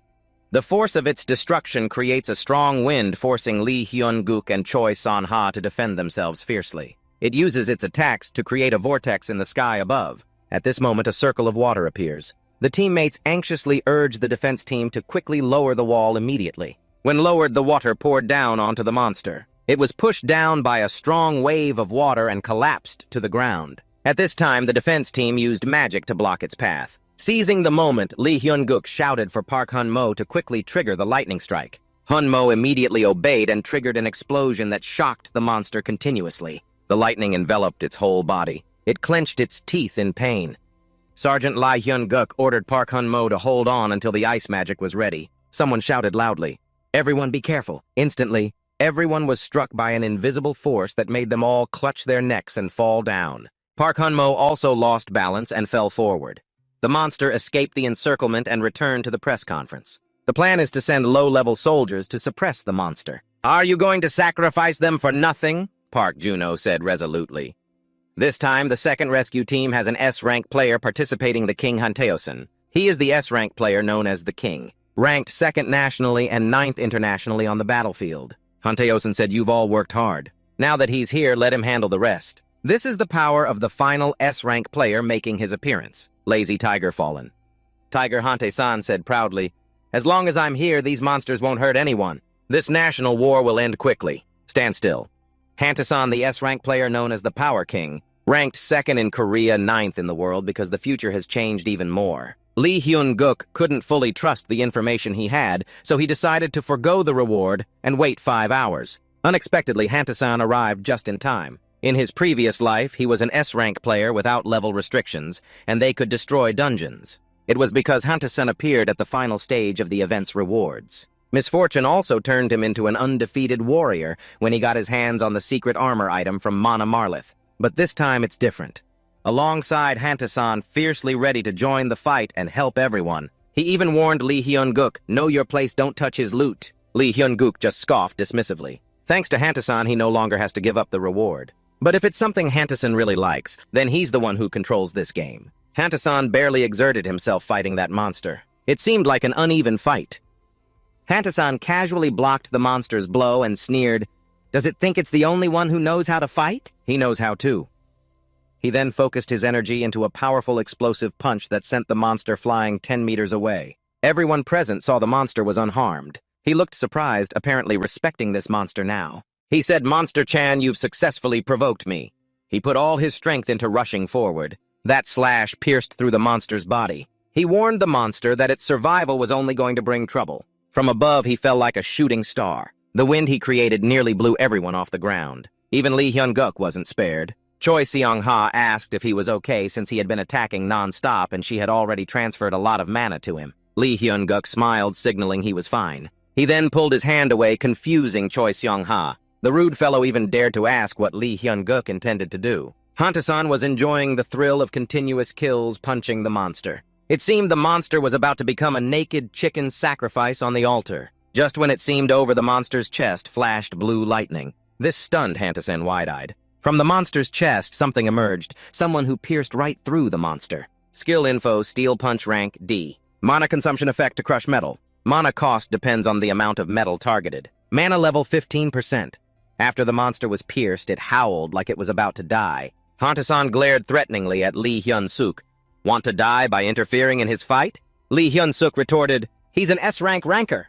Doesn't he realize how shameless that sounds? Hantasan angrily said, "Lee Hyun-suk, say that again." Lee Hyun-suk didn't hold back, pointing out that he was the one interfering in his team's fight at this station. Hantasan argued back, saying without him, they wouldn't have survived against that monster. Gritting his teeth at Lee Hyun-suk's cheating, he charged forward to finish off the monster first. Obviously, Lee Hyun-guk couldn't let him succeed, especially since it was his team risking their lives. Hantasan just showed up out of nowhere and stole the credit, so Lee Hyun-guk controlled the weapon to kill the monster first. It looks like Lee Hyun-guk has a higher chance of killing the monster than Hantasan, seeing that he mustered all his strength to fly over. It's pitiful to see a monster being fought over by two guys. Lee Hyun-guk, with that affectionate look, was already halfway to victory when he reached the monster first in the end. This monster is cursed. It won't die peacefully with these people around. I wonder if Hantasan could be gentler with it. A huge explosion erupted. The shockwave was massive. At this moment, the system announcement appeared.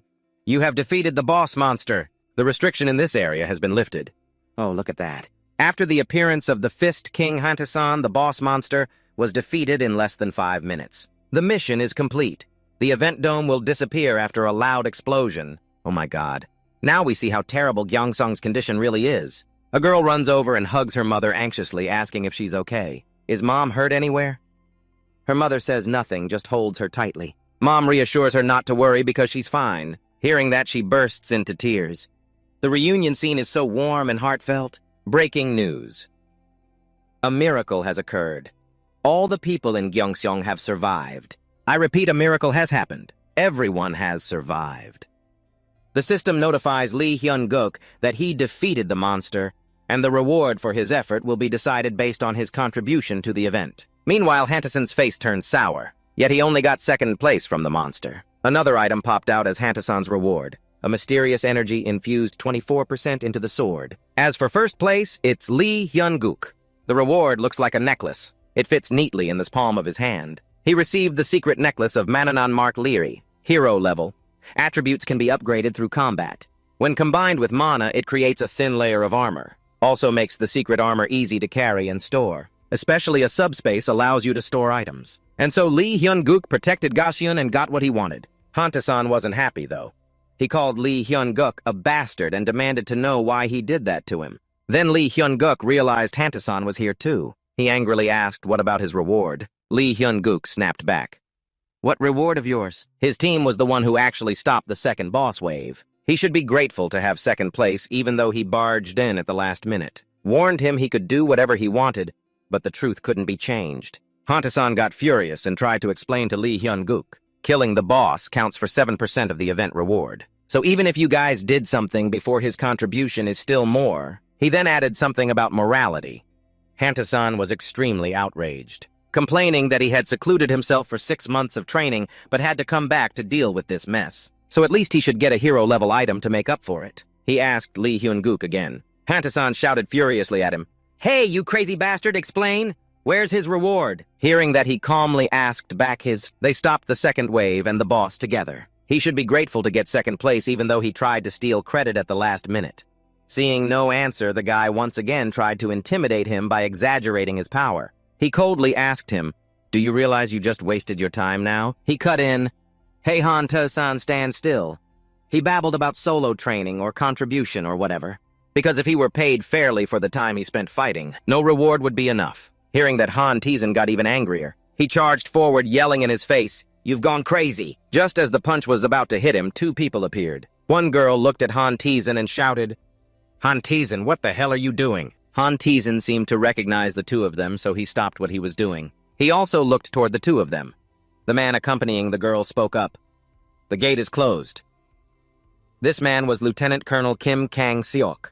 Grayson Vuong Nam-san, A-level B player ranked 166 in South Korea. He then continued looking at Hanta-san and asked, "What are you doing?" He saw the 2 approaching and smiled slyly, then exclaimed, "The gate is perfect."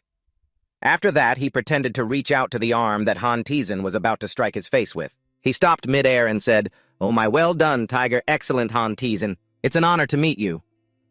Hanta-san was very surprised by his sudden change in attitude. He didn't even bother to care about his surprised reaction and just gently announced, "I'm leaving." Then, he ran straight in front of Lieutenant Colonel Kim. Lieutenant Colonel Kim saw this and asked, "Private Lee Hyun-guk, are you okay?" He then assumed a formal stance, raised both hands, and said, "Sir, I am Private Lee Hyun-guk. I'm still fine." Hanta-san behind shouted, "Hey, come here right now! Go get him." The girl who had been silent until now finally spoke, "Hanta-san, you must stop immediately." She didn't know what had happened, but warned, "Listen carefully, the whole country is watching." Indeed, above them were helicopters from the network broadcasting live. This girl was IU Hena, the second daughter of the president of Manhwa, the largest guild in South Korea. She was an A-level player. She continued speaking to Hanta-san, "If he causes chaos here, it will be very difficult to handle the aftermath. Do you understand even for the Manhwa guild?" Hanta-san was extremely annoyed hearing this. At that moment, someone announced, "Make way, the Major General is here." The teleportation gate opened in mid-air. Someone from inside announced, "The teleportation gate is open." From inside, a person hovered out into the air. This person was Major General Choi Jung-cheon, ranked 3rd of the AMT Brigade, ranked 31 in South Korea. An A-level player who passed rigorous large-scale magic screening. He single-handedly defeated an entire armed force, becoming a strategic weapon. He looked at Hanta-san and Yuhana. Then he asked curiously, "Even the guild president's daughter from Manhwa is here. Is there a problem?" Yuhana replied, "Come on, Major General, what could possibly happen? The gate is already closed." Major General Choi cheerfully said, "Of course, if it's the Manhwa guild, obviously no problem, right?" Yuhana thought Major General Choi was mocking her and whispered, calling him a sly old man. The Major General then walked over to where he and Lieutenant Colonel Kim were standing. Lieutenant Colonel Kim clasped his hands in greeting and loudly said, "Ngiem Yuhana here." Without caring about the others, he turned to ask Hanta-san, "By the way, Hanta-san, why did Gaecheon end up like this? I thought you set conditions for him to resolve the gate and stop the second wave without causing any damage. Surely he should be able to handle a gate this size without causing anything, right?" Hanta-san turned away without much explanation. "Whatever. He didn't destroy the station or get first place for this raid."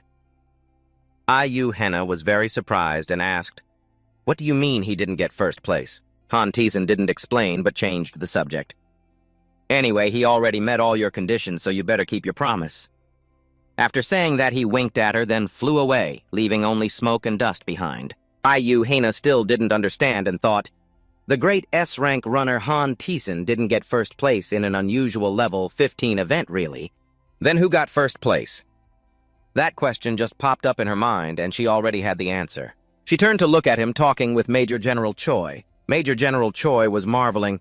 How could the military records say he could only control objects weighing 300 grams, but recent reports show he can handle heavier ones? He seemed to notice Yuhana looking his way and glanced back at her. She was a bit surprised and thought, oh, it's him. Major General Choi continued about the issue unless the report was wrong. Is he really just an F rank? Yuhina overheard this and was extremely surprised at him having an F rank. Major General Choi happily commented he's interesting indeed. He wants to walk and listen to the details at the same time. Yuhina here is rubbing her forehead, sighing that her head hurts so much, wondering what the heck is going on. Scene change. He is walking with Major General Choi. Well, walking only for him because the general is flying in the air. He walks while thinking, reminding himself to stay highly alert. Major General Choi Jung-cheon is not someone he can joke with. His power earned him the title of strategic nuclear weapon. But he's also extremely smart because he's the person the death god is most cautious about and has attempted countless assassinations on him. Major General Choi speaks first to Corporal Lee Hyun-guk. Hearing this, he replies, "Yes, sir." Corporal Lee Hyun-guk is present. The general asks if he minds reporting back what just happened to him.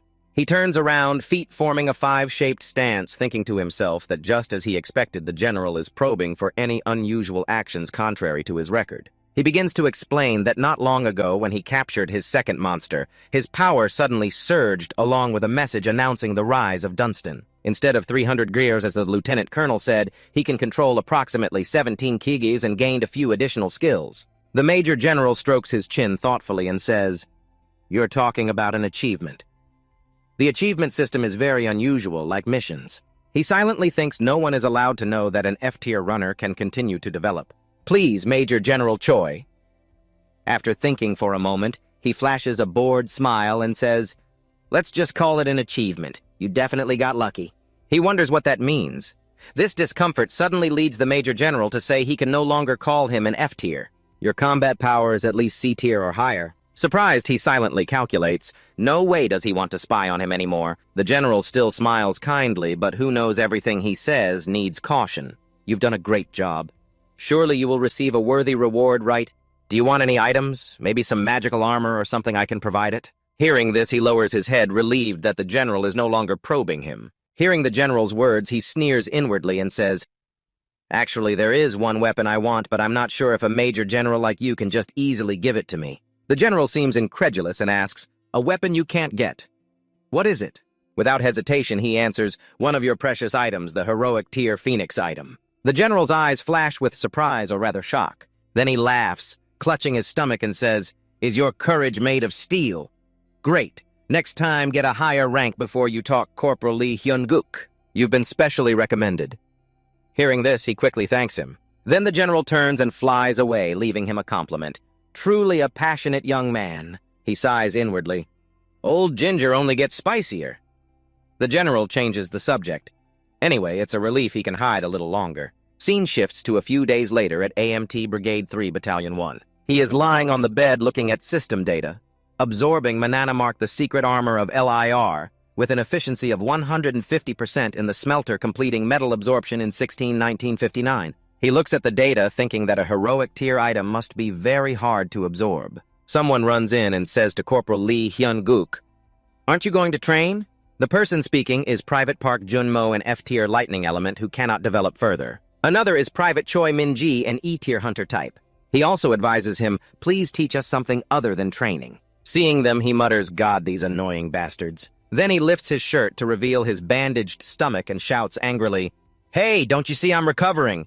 The privates still won't leave him alone and plead, "Corporal Lee Hyun-guk, just train the front line, we will follow closely." Ignoring them, his imagination takes him far away. He thinks about these events and silently reflects that no matter what he has gained something from them, probably trust. At this moment, the room door was pushed open. Private and Minty entered to report.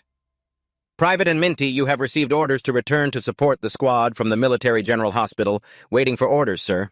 Seeing this, he immediately sat up and walked straight to the door, thinking to himself that future reward items were very important. He realized that there were things even more important around him. He walked over, hugged Private Ann, and said thank you, seeing that he curiously asked why. Hearing this, he replied, "What else? This kid came back right on time for practice, didn't he?" He silently admired that with people like these beside him, maybe having them watch his back wasn't so bad, saying that the whole group dragged each other off to practice. The phenomenon of multiple portals opening in the same area is called a wave attack.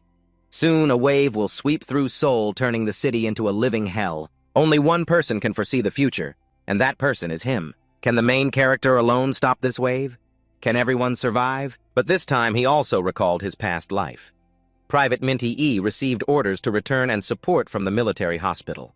Basically, he couldn't do it alone. He needed everyone's support and help. Hyun-guk hugged his younger brother, seeing that the younger one was confused. He smiled and said, "What else could it be? You came just in time for practice, didn't you?" He said he didn't hear anything at all, because with people like them standing by his side, he had to be stronger. So the whole group smiled full of hope. "Let's go, it's time for practice. Only by training can I save them." But Sumo was worried because ranks C and below are not allowed to use the training center. He hugged him by the neck and asked, "Don't you want to try real training?" He sighed and said, "Why do we have to start like this?" Then he pushed him away and seriously said, "You've passed the unlucky event." So why be discouraged this time? Except for Sumo, everyone got promoted. He felt a bit insecure hearing that. Last time was just support, but now he has to do it himself. Hearing this, he said he would back them up. Hearing that the whole group gained determination, then they went inside. But after a moment, the group was stunned by the situation ahead. He stood behind and shouted, "What are you waiting for? Charge and hurry up!"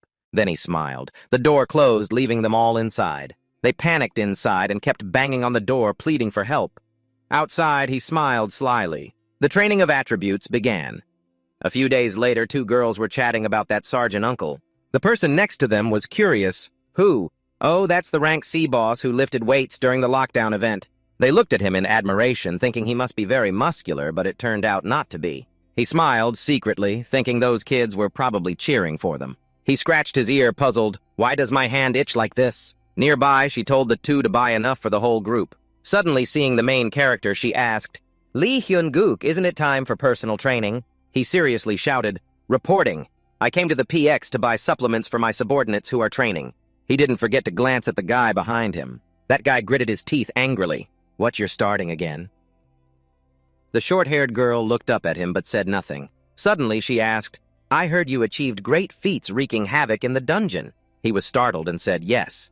The two behind her were also stunned. She marveled at his unusual achievements, truly convincing. But she still felt he was hiding something. He was indifferent and puzzled. She said something that seemed to hit his black heart. He was cold and indifferent.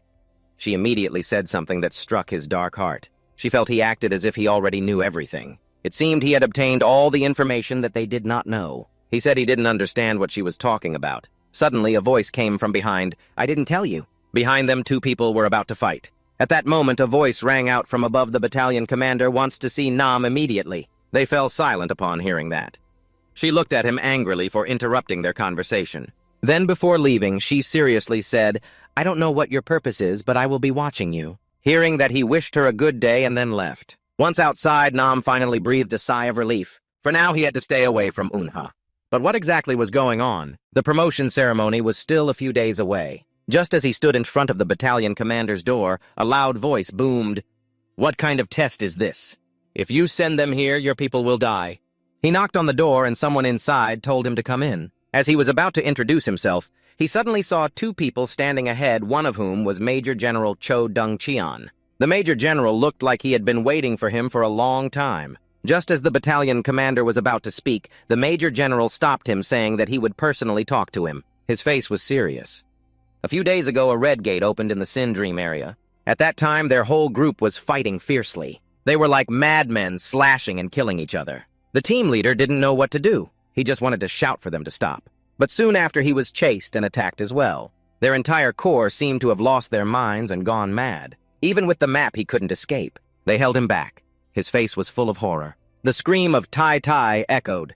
It was confirmed today that the 3rd assault team of Manhwa was completely wiped out. The chaotic Level 3 gate after 3 failed assaults showed that the organization still lacked sufficient capability. So the two organizations would need to unite and counterattack. He was shocked by this. He didn't remember such a thing happening. Then the Major General continued.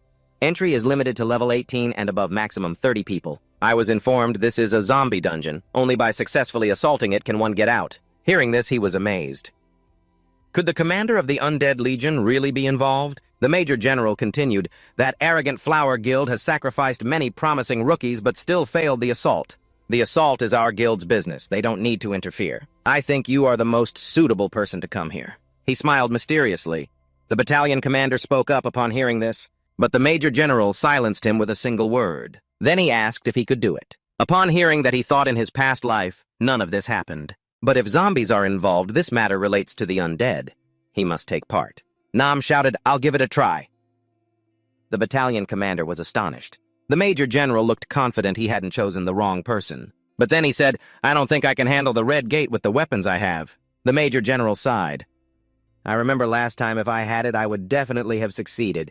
That was the one-shot, guaranteed hit bow used by Kristen, the legendary figure from King Arthur's Tales. Despite its unbelievable accuracy and steel-piercing effect, this weapon is hard to get and has only been used once. Even in the Major General's hands, it was a rare and precious weapon used only on special occasions. But when it's in my hands, that's another story. Hearing that he was startled, then smiled. "So let's make a pact. If you fail, you will bear full responsibility." He smiled back and replied, "Yes, nothing ventured, nothing gained. It's normal for commanders to send subordinates to raid dungeons. Huynguk thought, yet he chose me. I'm just an ordinary soldier made captain of the assault team. Perhaps because he and the leader of the Manhwa Guild are rivals. If I succeed, this will be a perfect victory over the elite players of the Manhwa Guild. Even if we lose, it's not necessarily a failure for the army because we're only here to support the Manhwa Guild. And this victory will prove that the monster defense team is not useless at all. At the same time, it brings a win in the Battle of Wits against the Manhwa Guild." Back in reality, the old man said to him,